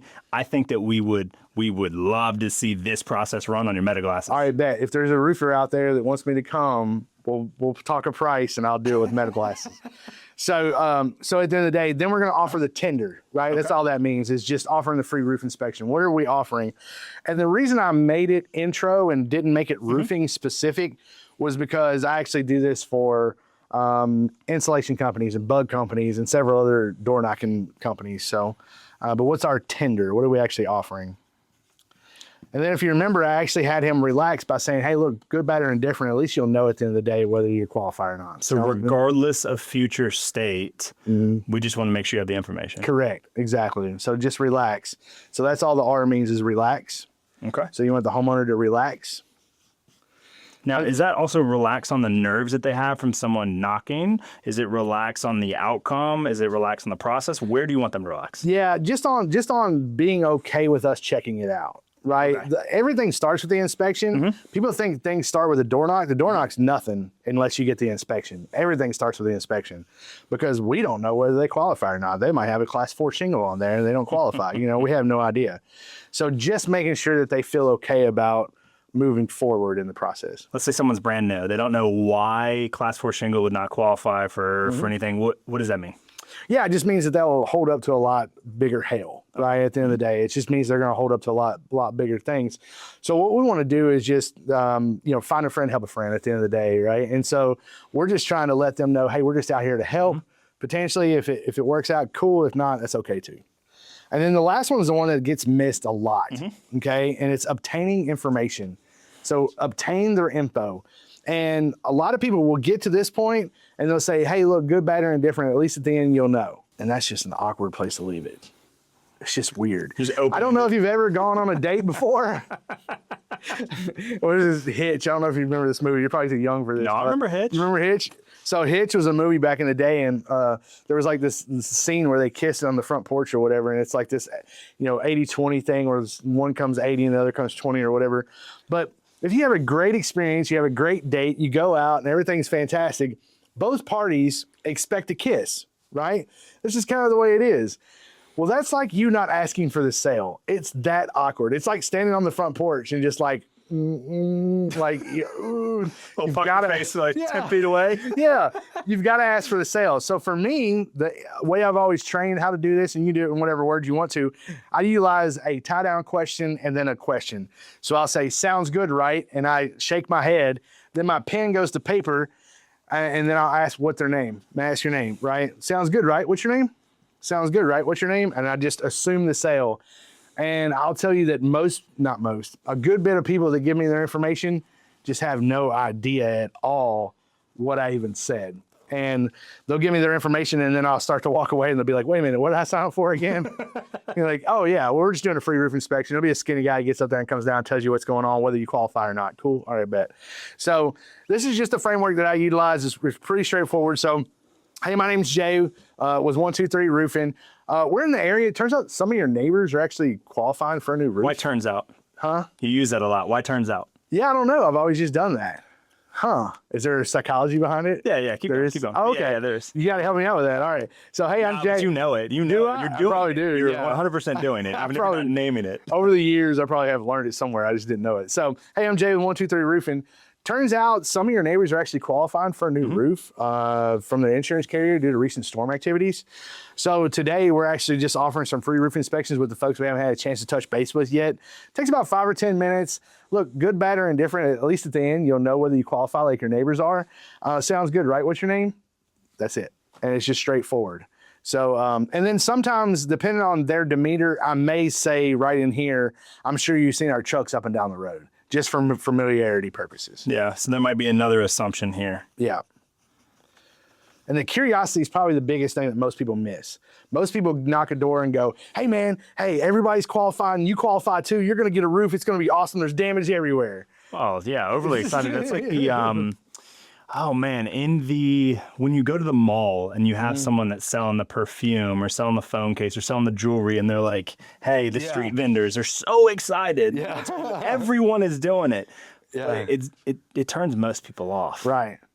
So I always think of Half Baked, the movie back in the day, and nobody knew who Samson was, but everybody wanted to talk to Samson. Yeah. And it was like, Samson was like this mysterious character that some people maybe even got to do business with every once in a while, like Mr. Nice Guy. Yeah. And so if you don't know the movie, just watch the movie, because if you haven't watched the movie at this point, you need to watch the movie.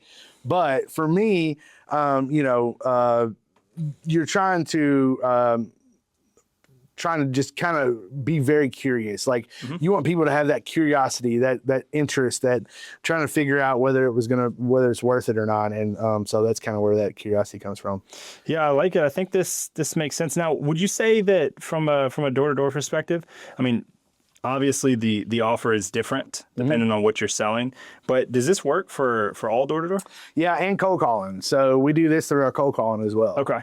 Yeah. You run the same framework on the phones? Yeah. Just sounds a little bit different because you're not seeing them. You're just behind the phone. Yeah. Hey, I'm Jay with 123 Roof. And the reason I'm calling is we're actually going to be over on Marion Street tomorrow. It turns out some of your neighbors are qualifying for a new roof through their carriers. So we're taking a little bit of time out of our day to do a free roof inspection tomorrow. Blah, blah, blah. Keep on going. Yeah. Same thing, but instead of standing in front, you've probably seen da-da-da. It's, we're going to be over here. I'm calling because you're going to see the trucks. Whatever. Yeah. And then the obtaining the information moves to the top for the cold call, because we're going to make sure we're talking to the homeowner first. Yeah. Okay. And is that something that we stay away from in the introduction, or is it all the way through? I really don't like it at all, because if I say to you, hey, I'm Jay with 123 Roofing. Hey, we're just in an area knocking some doors. It's just dismissive. I think it's disrespectful. Like, and plus it makes you sound like a lot of people will not want to knock doors because they don't want to bother people. Like if I'm knocking your door, you're freaking lucky because I'm working with a great company and you're super lucky that I'm here.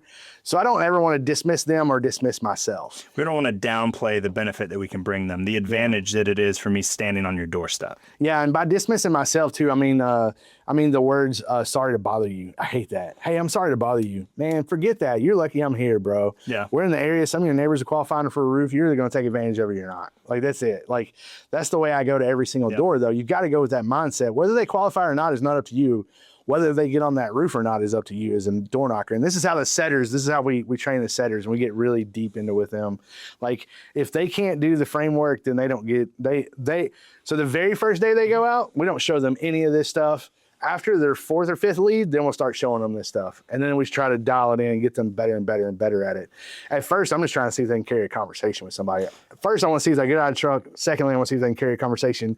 Third, I want them to figure out that they can do it on their own, even without us, but we're just going to help them with the skill. So they're going to help them with their attitude, their belief, and and then ultimately their skill. You got to see the first two before you even start trying to improve what they're doing. Yeah. You got to swing the golf club before anybody can tell you how to grip it, right? Yeah. I mean, that's just it. If you went for golf lessons and you never like put your hand on the club and the guy was like, yeah, well, you're going to do this and this. And, you know, when you go back, it's going to feel this way. And when you come through, it's going to feel that way. And you're just standing there going, cool, Bubba, that sounds great. Like, what am I don't know. Never swung in my life. Yeah.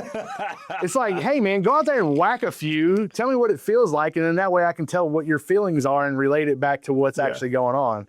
So that's why I don't train anybody. People put people in the classroom way too early. Yeah. Way too early. Again, the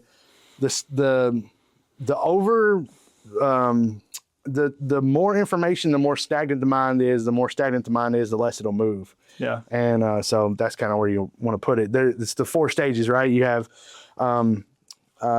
unconsciously incompetent, ignorance on fire. You don't know what you don't know. You're just out there doing it. More activity, less talky because you don't know what to talk about. Yeah. Then you become consciously incompetent. You start to figure out you really don't know what it is. That's usually around lead 4 or 5. Yeah. You go, wait a minute. Oh, maybe I don't know everything, right? And then you become consciously competent. You start to educate yourself. We start going through the framework. And the next thing you know, you're like a lot of our top people in our companies with Setter Closer, where they're just unconsciously competent. They can spit it. They do this whole thing without even thinking about it. Yeah. Well, and it's how deep in the brain centers is it hidden? Yeah. And there's something to be said for getting out there and messing it up, but having the reps to know how it feels. Correct. Having the repetitions to know it's not just theory land. Yeah. You know, if you want to hit a target a mile away, you're not going to sit in a classroom and like, okay, I think I'm gonna figure out how to play with the wind and do this. No, you're gonna shoot, right? Yeah. Like, come on. So I think that's pretty exhaustive on the intro. Yeah. I also did. I mean, not for nothing. There's, this is pretty simple. It's like pretty simply put together. I think all my stuff's simple just because I wasn't, you know what I mean? Like I try not to overcomplicate things because I try to smart to pretend you're smart to people. No, I don't care. Like I think even on stage, like there's a lot of people that get on stage that speak that, you know, the reason RoofCamp got created, and we'll talk more about RoofCamp, but the reason RoofCamp got created in the first place was because I just felt like nobody was ever going to invite me to their event. And so it was like, why not build my own boat? And I think a lot of that has to do with just who I am and how I carry myself and maybe the way I look too, some of that. And it's just like, you know what, if I'm ever going to be on stage in the roofing industry, I might as well just build my own damn boat, you know? And so that's what we did. So this is the ask framework, and this is how we handle objections, right? So we're going to acknowledge. Okay.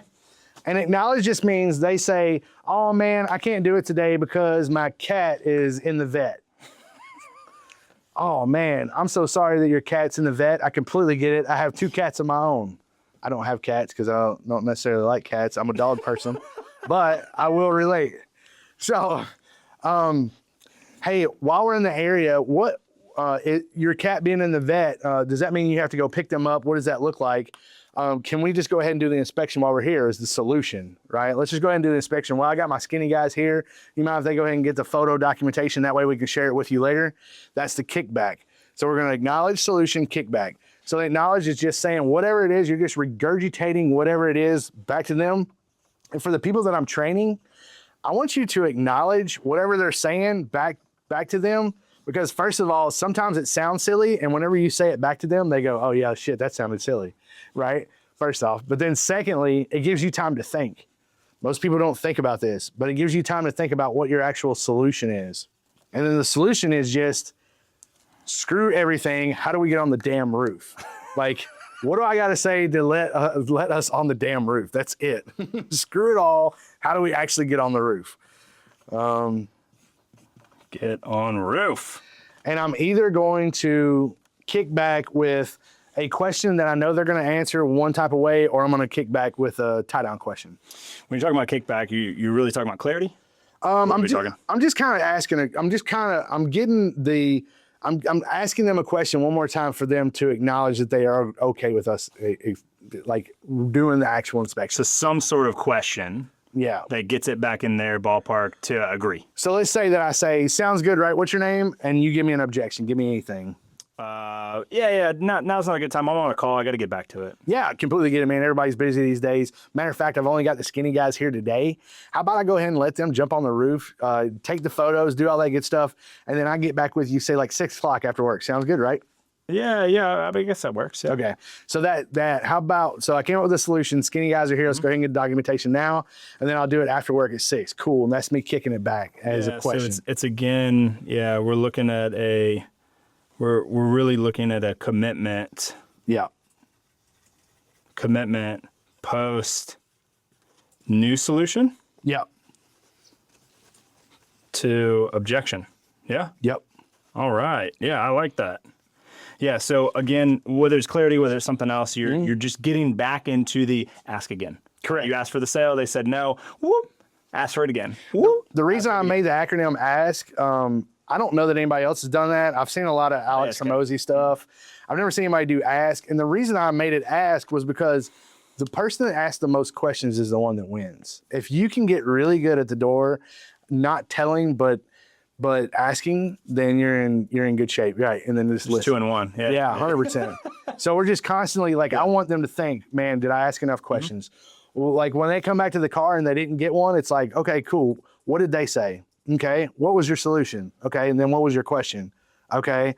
Here's how you can do it better. And then ask framework. And we're just constantly staying on the ask part of it. Because no matter what in sales, you just got to ask the right questions. What's the feedback loop of this? Like if you wanted to have adherence to this, are you doing that immediately? Like let's say you're not in the car with them. How are you making sure that they run this post a win or a loss at the door? I know by their skill set, by how many leads they get, whether they're doing it or not, and then how they actually set percentages. Yeah, because whenever they get back in the car, if they tell me the structure and how they went about it, what the objection was, how they overcame it, or how they didn't overcome it, then I know that they're doing the right thing or the wrong thing. Like I can even tell whether they're asking the O question, the obtaining information on the intro. I can tell whether they're doing that or not, whether they're putting their pen to the pad. Like that is so vital. Like taking that pen and assuming that sale and saying, sounds good, right? What's your name? And looking down at the pen, like, or looking down at the paper, like I can tell from the car, like, dude, you're not doing the O, man. Like you're getting all the way to the end. You're doing all this hard work. You're getting, you're doing this, and you're pen and paper, and you're People want to do it on the phone, and I don't mind the phone. I mean, if you're good at the phone, listen. If you're doing right by the phone right now, keep doing what you're doing. But a lot of people that feel like we've had problems that I've gone and fixed in the past, they were trying to do digital. iPads, phones, stuff like that.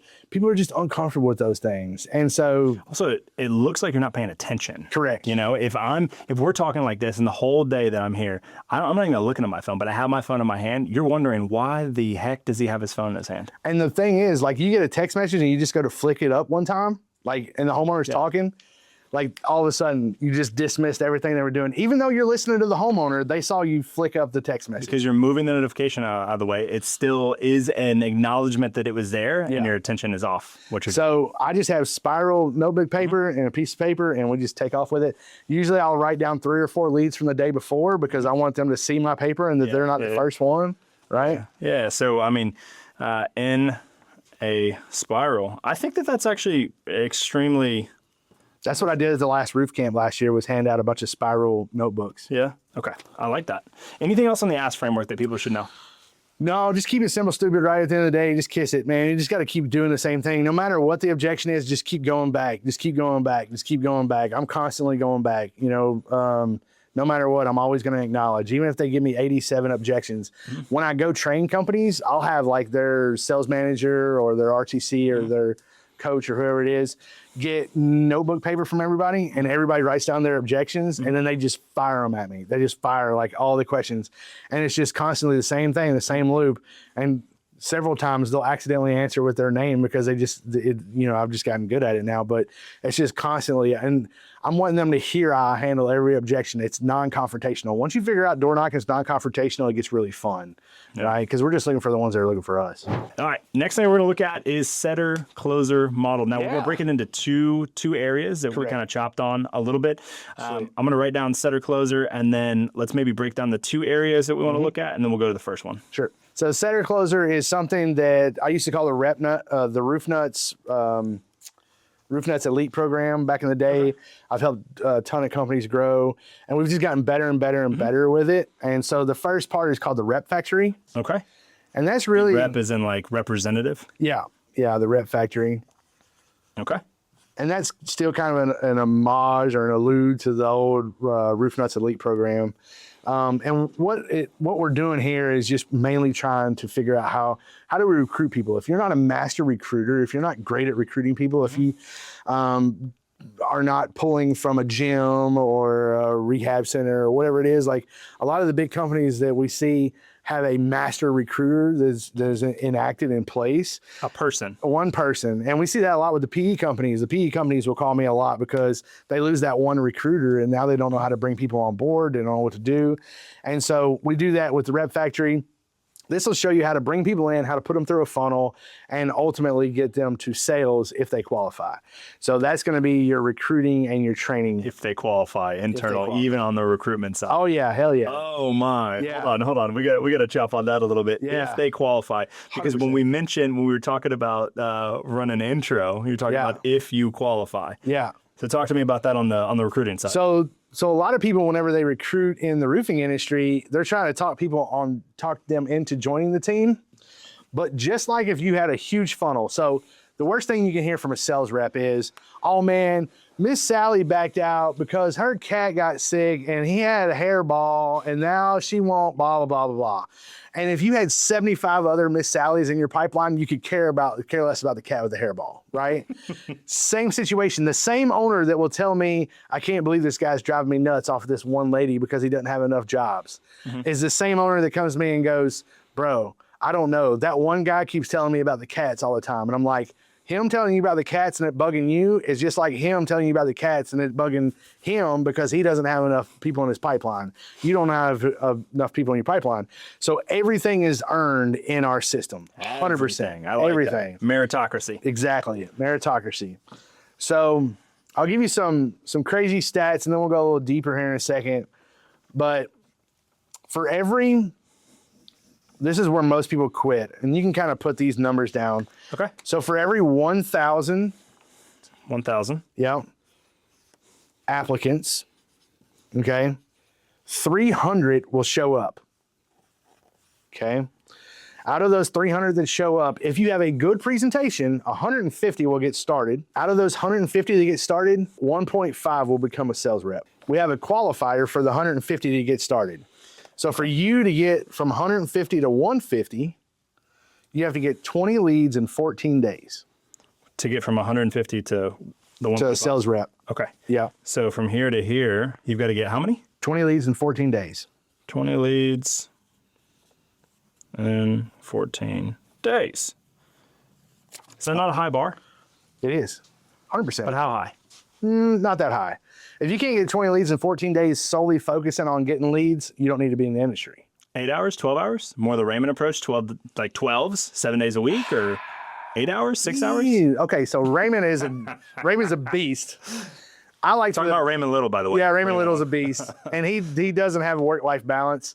From my perspective, what we try to do is we're going to ask the owner how much they can afford. If they can afford to pay for 30 leads a week, then they can afford 30 leads a week. If they can afford 15 leads a week, they'll do 15 leads a week. From lead packs from Yeah. Okay. No, well, from door knockers. Okay. So whatever it may be, and this is way wrong. I'm sorry. That's 15. Okay. I was Jeez Louise. dude, I was, that's what I was saying. 150, 150, and then 15. Yeah, I thought it was 1.5, and I was like, bro, where do you find those people? Now, out of those 15, we will ultimately have one $1 million sales rep. Okay, so then this still comes down to one rep at or above. Yeah. 1 million a year? Correct. Okay. Interesting. Now we have a lot of funnels that we put them through and a lot of things that we put them through. But what we're trying to do is we're trying to cast a huge net. We see who wants to try it. It's like the NFL. Like this is like high school, college, NFL, Hall of Fame.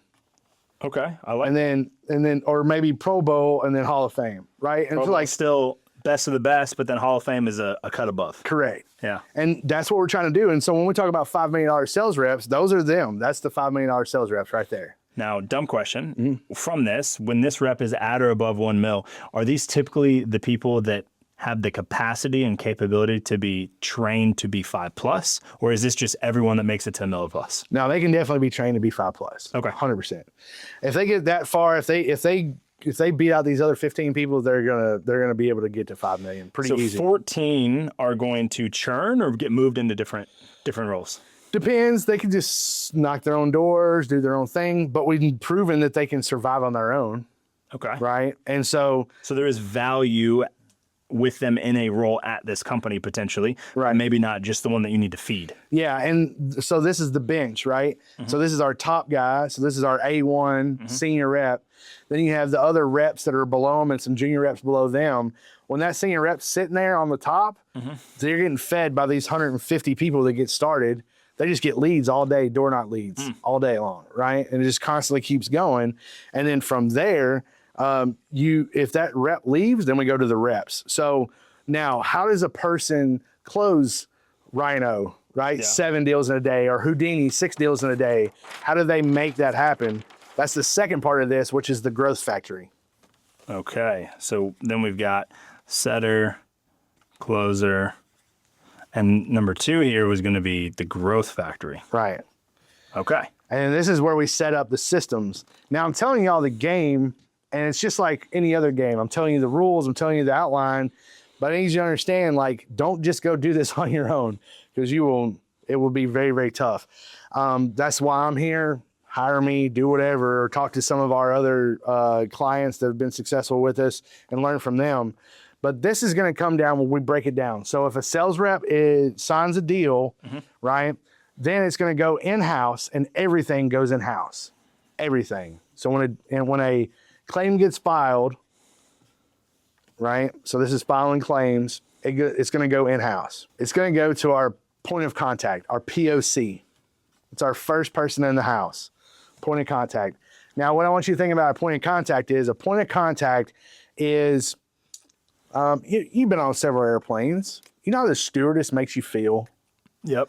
They make you feel seen, heard, protected. They almost make you feel safe, right? Like if anything was to go wrong, they got your back.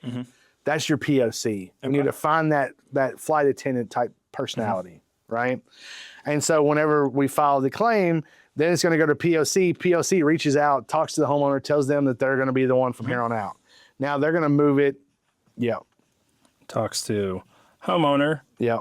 And that's the homeowner's point of contact for the entire project. And then move 2. And then we're going to go to the adjuster meeting coordinator.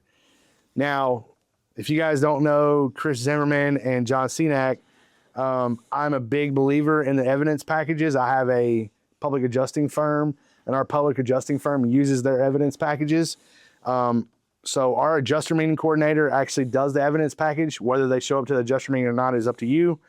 We want the adjuster meeting coordinator. And this is what we talk about. When I go into a company, they got 5 sales reps, and it's the 80-20 rule, and they got the one top dog, and we start to delineate between the other 4. We start maybe putting them in these roles, right?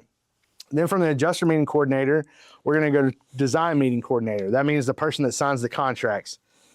Design meeting coordinator signs all of the contracts for the company, which helps us significantly with production, right? If you only have one person signing all of your contracts, our production gets significantly better, right? Okay. Because instead of looking at, when you have a $20 million company, chances are you're going to have 25 sales reps, 30 sales reps for a $20 million company. And I've worked with several companies anywhere from 800,000 to 100 million. And I've noticed this huge barometer when it comes to production. There's an issue because you have like initials, like you and I would not sign a contract the exact same way, right? We might promise different things. We might do stuff. And from a production standpoint, the production coordinator has to reach out to all of these sales reps that are all on roofs, that don't have their CRM in front of them, that don't have any of that stuff. They're promising different things, talking different language. Oh, well, I said this to Sally and I said this to John. Right. And it's very tough to get them trained on financing most of the jobs, which is what we want to do. We want to finance most of the jobs. When you have one person that signs all your contracts, production gets significantly easier. So production is going to be the last piece of this. And we're just going to have production do what they do best, right? They're just going to build really good roofs and do all that good stuff. So at the end of the day, there's a lot more that these jobs do, but just understand that we're breaking it down to help everybody that has the skill stay in their position, right?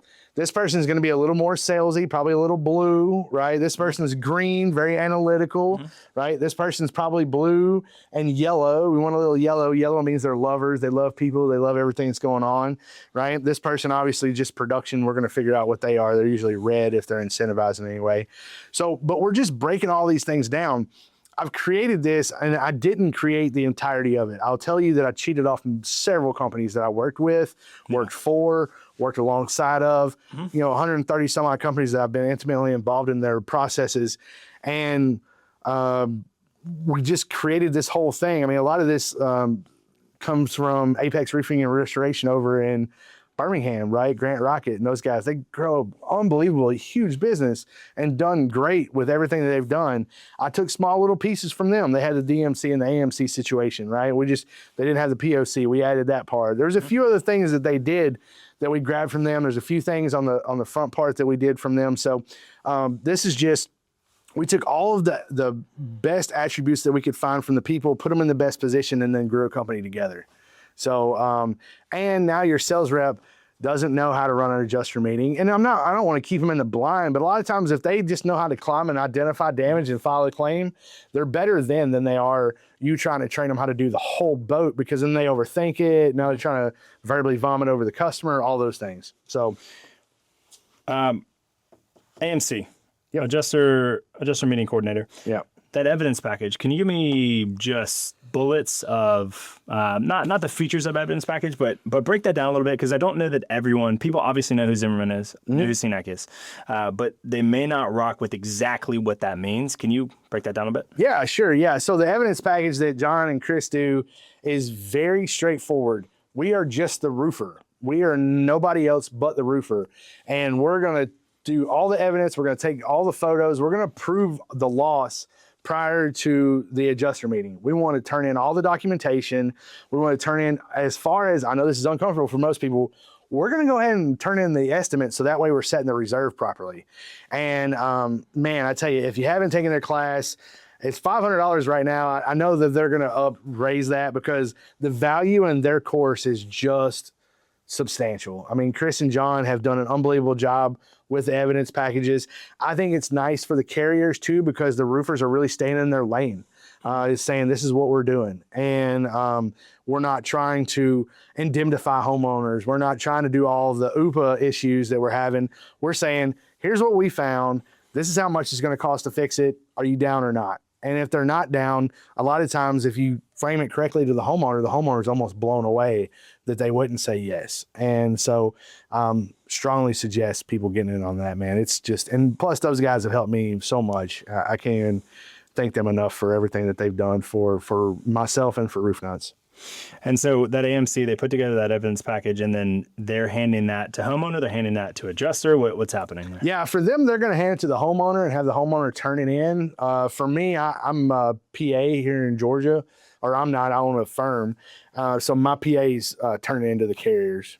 Okay. And like pre-adjuster meeting, we're getting like 30-40% of these things approved before the adjuster meeting, Before they even come out. before they even come out. No on, and like literally not even on site yet. And they're like, okay, Yeah. good to go. Now you got to sign up good damage if you're going to do this. And, but yeah, I mean, it's working in a big way. And I think it keeps everybody in the lane they're supposed to be in. It doesn't cross-pollinate problems. Yeah. Let me not be 100% agreeable here for 1 second, because I know that there's going to be people that watch this that are like, Sure. well, why would I want the homeowner to go talk to the adjuster regardless of legality? Okay, so Sure. like, take that out for a second, Yeah. like what you're supposed to be doing. But why would I want the homeowner to go try to have to explain this to the adjuster as opposed to somebody that does this all day, every day? Yeah, well, the homeowner at the end of the day is the most powerful person in the entire claim. And so from my perspective, if you can empower the homeowner, then you have the biggest chance of doing well, because they're not going to listen to a contractor. They could care less about us. They have to listen to the person that they're contractually obligated to listen to. And so the way Chris and John set it up is very, very cool, because they'll just constantly, like, they are 100% telling you how to go about it and how to frame it up to your homeowner. So that way you empower your homeowner, you explain it to your homeowner, and your homeowner really puts their big boy britches on, because it's their house, it's their livelihood. If they don't care, nobody cares. So I think it's really good. And a lot of pushback too that we get is that, my homeowners expect me to be at the adjuster meeting. Well, that's not true. It's just what you're saying to your homeowners is that you'll be there to represent them. Well, that's not the case. It's like John said the other night on a live. He said, if you told your homeowners that the expectation would be that there would be 2 bottles of water for the adjuster at the adjuster meeting, your homeowner would literally have 2 bottles of water ready for the adjuster. Like, whatever you say, because you're the expert, is what they're going to go by. So I think this obviously comes with some level of skill in sales. And so the adjuster meeting coordinator in this scenario is very important. Now, even with that getting turned into that getting given to the homeowner, is this AMC having this, then giving this back to POC, and then they're giving it to homeowner, or is the AMC going straight to the homeowner? Funny you should say this, because we have this built out in ProLine. Great question. So what ProLine has allowed us to do is, if you do run the adjuster meeting or you have an evidence package, we put it into AI, and AI then puts it into homeowner terms, so the POC can deliver it to the homeowner. So let's say that all the jargon and having to explain every acronym and every name. Correct. Like, let's get rid of all the roofer jargon. Let's just talk about what actually is happening here, right? So the way that Jonathan has built this out for us is we have a form that the adjuster meeting coordinator fills out that says, hey, the adjuster showed up at this time, they did this, that, the other, and talks about what everything happened, and then it spits it into AI. AI then spits it over to POC and puts it in homeowner terms. This is Growth Factory side, and is this the entirety of it? Obviously, there's training. Obviously, there's adherence. There's other stuff going on. But as far as just working the framework. Yeah, so the back-end framework, there's a lot more that goes into it, because people wear different shoes. So in other words, the DMC is the only person that handles any of the money. So they're the ones that are constantly picking up checks, signing contracts, doing all that collections stuff. too? Doing collections, okay. Yeah. So nobody else touches the money. So if we're having a money problem, owner goes, hey man, we're not collecting enough money. DMC, what's going on? Where can we go get money from, right? Instead of talking to 15 sales reps, now we're talking to the DMC. Hey man, we're not getting enough approvals. What's going on? Let's go talk to the AMC. AMC also does COC work and does the supplementing. Do the closeouts, and they'll do supplementing themselves? Correct. Yeah. No third party there? They do it themselves? If you want to, you could obviously do a third party, but in a perfect world, they would handle all of it. Internal. Yeah, unless you hire, like for us, Secure Claim, we do it for some of our companies. We actually are the AMC on the actual job. So we turn it over to inspect. You're kind of plug and play, the one that's in there doing it as a provider, but as them inside. Correct, exactly. Okay. And then the POC obviously is just updating the homeowner as we go along, and then production does what they do best. So for example, production says, hey man, we're going to build it Thursday morning. Well, then the homeowner reaches out to the POC reaches out to the homeowner and says, hey, we're going to come Thursday. Does that work for you? Yes. Okay, cool. Take everything off your walls. Make sure you don't communicate expectations, what you need to take out, what you need to do. Which, if we call through ProLine, is all recorded, right? So that way, if the homeowner doesn't move their car and we block their car in, and they say, oh, well, you never told me. But then we have the call. We have the transcript. And so those are the things that happen. Then the homeowner says, yes, Thursday's fine. Then POC tells production, yep, go ahead. We got that. Go ahead. So obviously, to me, just from like top line, this makes sense in every scenario. POC production makes sense in every scenario. Design meeting coordinator makes sense in every scenario. But what about this if you're running retail?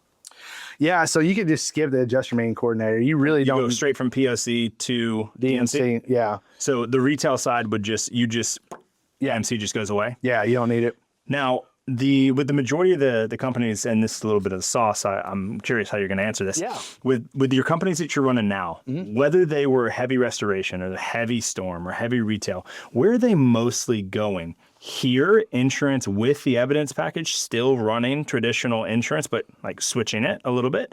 Insurance is retail with financing, or moving more retail? More retail, but they're opening it up with the restoration pitch. So the leads are coming from the restoration pitch, right? They're still running your intro. Yeah, still running the intro, still doing all that. But then we're getting all the way down to here, and the DMC is getting really good at financing 60% of the claims. And we want to finance it. The reason we want to finance it is because depreciation taking longer. All the things are taking longer. So if we can go ahead and finance the deal for the homeowner, or if they give us a partial, or they give us a repair, or they give us whatever, and we go to the homeowner and say, hey, look, you know what? They gave you half a roof, right? That sucks. Not fun for anybody. But we can do one of a few things, right? Number one, we can fight them. It could take 6 to 8 months. We don't have any problem fighting them. We can hand it to a PA, or we can hand it to an attorney. We'll fight them. You know, we'll pull a few percentage points off the top. Whatever it is, you're in for that. You can do it either way. Or we can put a fractional roof on. If you want to put a fractional roof on, we could do that. Just one slope, potentially. Yeah, I can't really insure it. I can't do anything with it. Like, it's not really going to help. Like, I can't do much with it.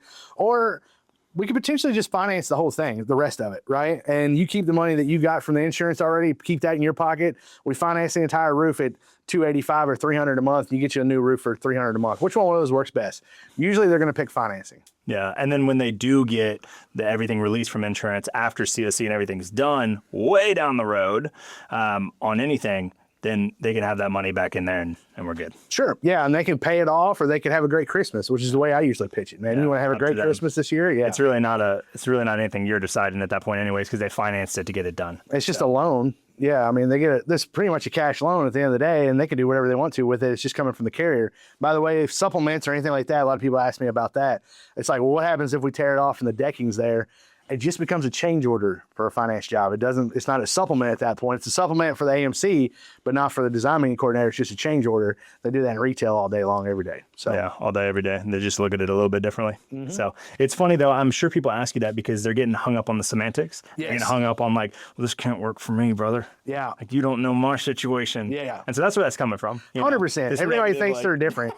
Yeah. Everybody work for me. I love it where they'll whisper to me and they'll be like, hey man, we don't really have a sales meeting flow. Like, we don't really have a way that we do our sales meeting. And like, yeah, neither does anybody else, bro. Like, yeah, let me help you out with that. Yeah, nobody else does.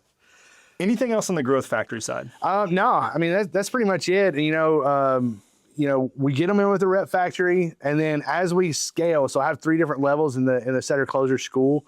And level 1 is you're below 20 deals from the actual factory itself.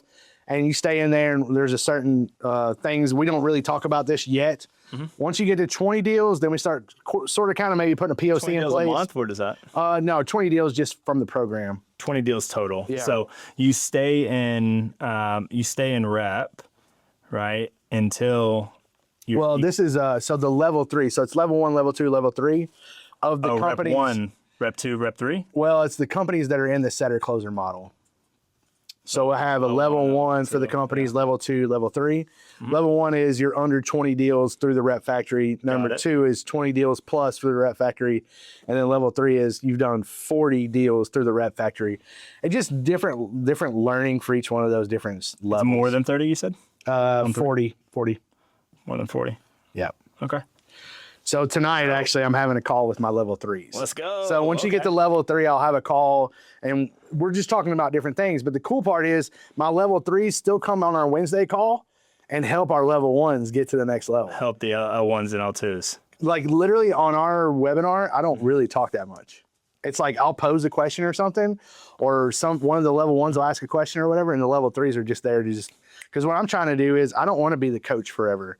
I want to grow coaches inside of this program. So I'm going to have coaches that come up from the program that maybe they exit their company, maybe they don't, maybe they get more time freedom, whatever it is, and they can go, because a lot of the people that are in the setter closer model they just want to serve. They want to help others. They want to do things. And so I'm creating a bunch of coaches. So hopefully one day when you come in as a level 1, you already have a level 3 that's assigned to you that will like be a buddy system. Yeah, 100%. Helping you like mentor mentee. Yeah. I love this. I think that's comprehensive on setter closer. Yeah. All right. So next thing we're looking at here is RoofCamp. And as with everything with Jay Bradley, we have a acronym. So what does it stand for? So first and foremost, community, right? It's about getting everybody together, like-minded people that want to grow together, that want to be part of something bigger than themselves. That is probably one of the biggest things to me is the actual community of RoofCamp. What's different about this community against some of the other communities that exist in the roofing event space? Yeah, I think in this community, we welcome all, right? We're welcoming people of all shapes and sizes, all ethnicities, whatever it is. If you're in the roofing space and you want to be part of something really cool, like that's us. Like we are not judgment. It's a judgment-free zone, right? All that good stuff. It's like if you want to be part of something really, really cool. Plus, we have an amazing recognition portion where we recognize people. If you've done $1 million or more in your career, you're going to get recognized. If you've done more than that, you'll get recognized as well. And I think that's just part of it, is just being part of something bigger than yourselves. Because a lot of times I think in the field we feel lonely and we feel like others are not going through what we're going through. And we want people just to realize that they can 100% be part of us. Heck yeah. Okay, so solid community. Yep. And then we're going to bring that community together and then show them the action steps to help them get to the next level. Okay. Right? And these next 3 kind of go together because we're going to show them the action steps that ultimately will lead to their mastery. Okay. Mastery. Right? And we want them to master whatever it is that you're doing, right? And then once you master something, then you have the choice. And this is interesting because you can master something and not be a professional at it, right? You can be a great golfer and not be a professional at it. You can be a great basketball player and not be a professional at it. In this scenario, you get to choose whether you want to be a professional or not, right? I think there's a moment there for that. So now we want them to be professional, right? I want to give you the option to be professional. So really want to bring the community together. We want to show them some action steps on how to be successful. We want them to learn how to master it. And then ultimately that way they can become professionals. You know, I just watched the Masters. And if you watch the 18th hole at the Masters, it's like all these people are standing like they're like right next to the dude that's swinging the golf club. Well, they wouldn't do that if that dude wasn't a professional. Yeah. Why do we want to send professionals out in the field? Because we don't want people going out hurting homeowners because they don't master their craft and understand the actions it takes to be part of this community. Yeah. Right. So. Yeah, and so if we were to look at a rep, let's say like a perfect rep, right? This is going to be the rep. This is rep number 1. This is rep that comes out of this. What actions are they taking leaving this? Yeah, I think a lot of this is going to have to do with belief, right? So reps come to us and they have either lost belief, they don't believe yet. The stories that you're going to get from RoofCamp should help you believe significantly. So this number 1 rep is going to come out with belief. That's one of the actions that they're going to then be able to put into leaving RoofCamp. Are they mastering just the belief or are they mastering something else? Yeah, so once you believe, then you actually can take that belief, and it's amazing. Once you believe in yourself, you do a lot more effort. So now we're going to actually put that to work. So the effort will actually help you master it. Okay. Because if you limit your belief or you're not thinking that you can or anything like that, you kind of pause, you hesitate, you don't do the activity needed. Now we're going to let you have enough belief that you'll put the effort in. So it's a rep that wants to be a part of the community with others that have the belief and are willing to put the effort in. Yeah. But if we were to define professional, and I'm not going to write this all out, but just PROF, what is that professional in the roofing space legitimately look like? Well, it's in my eyes that you don't really get to decide whether this is a actual profession for you until you have the right, I guess, at the end of the day, until you know what you don't know. And there's a lot of you don't know what you don't know in this scenario. And once you come to RoofCamp and you hear from the stories of hundreds of other people that are in the industry, you can then decide if you want this to be your professional, be your life, be your profession. And if so, then you can start taking it a lot more seriously. Some people just kind of put their toes in the roofing space, sort of kind of. So if you're an owner out there and you're in Chicago, and you got some sales reps that are just kind of putting their toe into it, a lot of times you can't be a prophet in your own land. And it's good to get them around like-minded people and have them kind of believe in themselves and want to walk stage the next time too, which is really what we want to do, because they get to walk stage at $1 million, $5 million, $10 million, $20 million, and we want them to push so that way they can walk stage. Yeah, absolutely. Let's look at this. RoofCamp as an event. Who, what, and why? First of all, who is it for? Who is the best fit for this? Yeah, RoofCamp, I went to a lot of other industry events, and it is,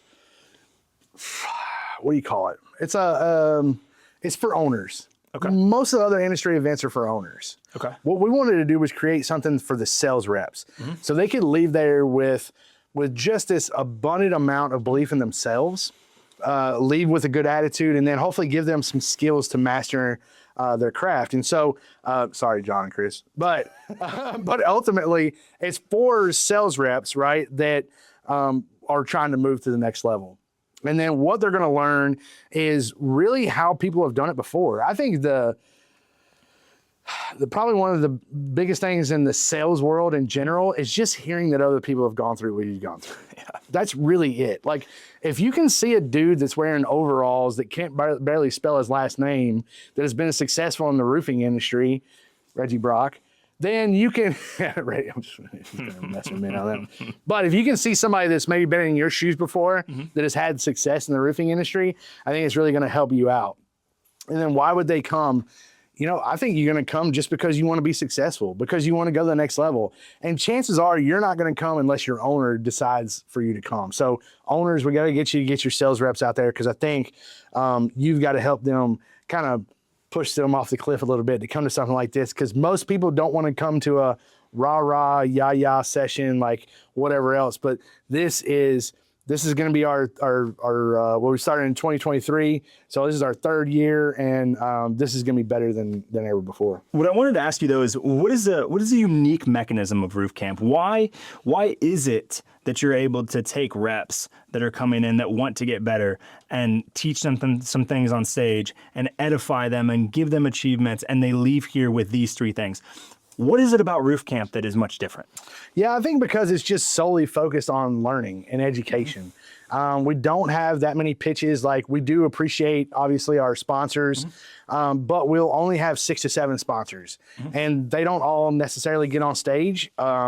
We really, really, really want every moment that you're there to be a learning moment, or another moment of belief, or another moment of whatever it may be. We want you to actually be able to take something away from it and go, man, I learned a lot there.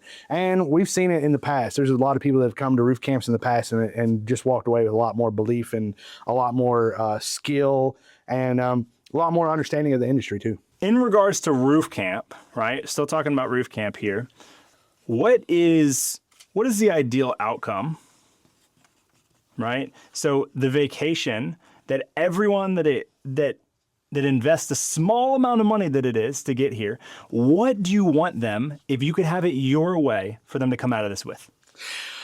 Yeah, so anybody that shows up to RoofCamp, I want them to feel a part of something bigger. Like, I want them to feel something part like of a community, right? I want them to really feel like, man, I came there. There was a lot of people that believe what I believe, that went through the same struggles that I went through, that have overcome some of the struggles that I'm actually having actively right now, and then move forward and actually be able to achieve in the field what they heard on the stage.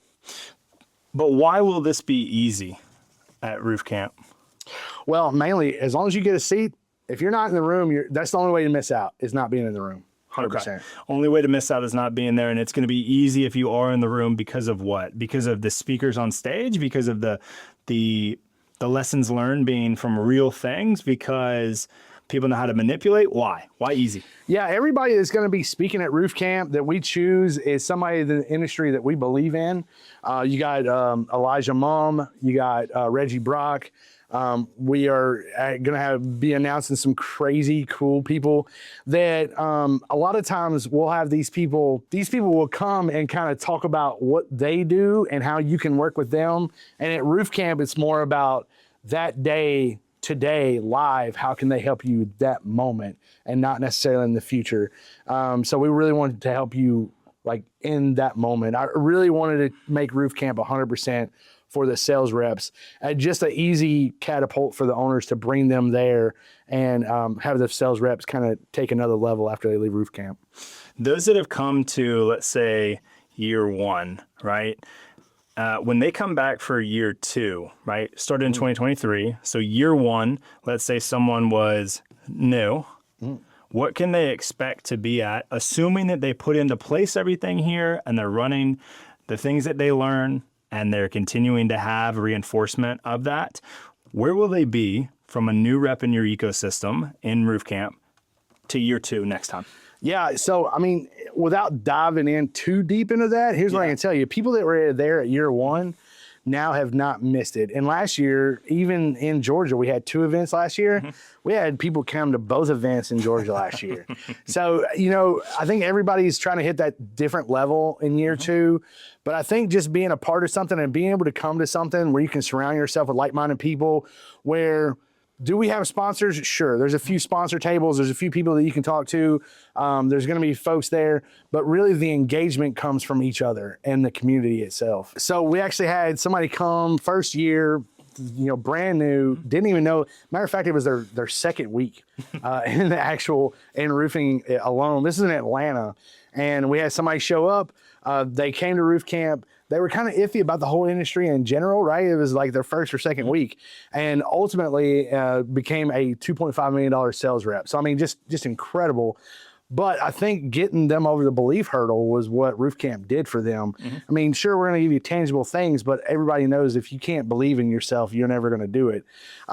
We had a couple other reps that were in Louisville, Kentucky last year that decided that they just wanted to change everything. When they saw people walk stage, they got frustrated because they didn't walk stage. They weren't $1 million reps. And I just got a call from them earlier this month, and they told me both of them hit over $1 million and they're ready to walk stage. I think they're going to see us in Chicago. So, I mean, we've just had some unbelievable stories. There's a ton out there like that. But, I mean, really, if you just want to hit the next level, this is what it's all about. Just getting into RoofCamp and understanding what people are doing and being part of the community is going to help out tremendously. Dude, I love that.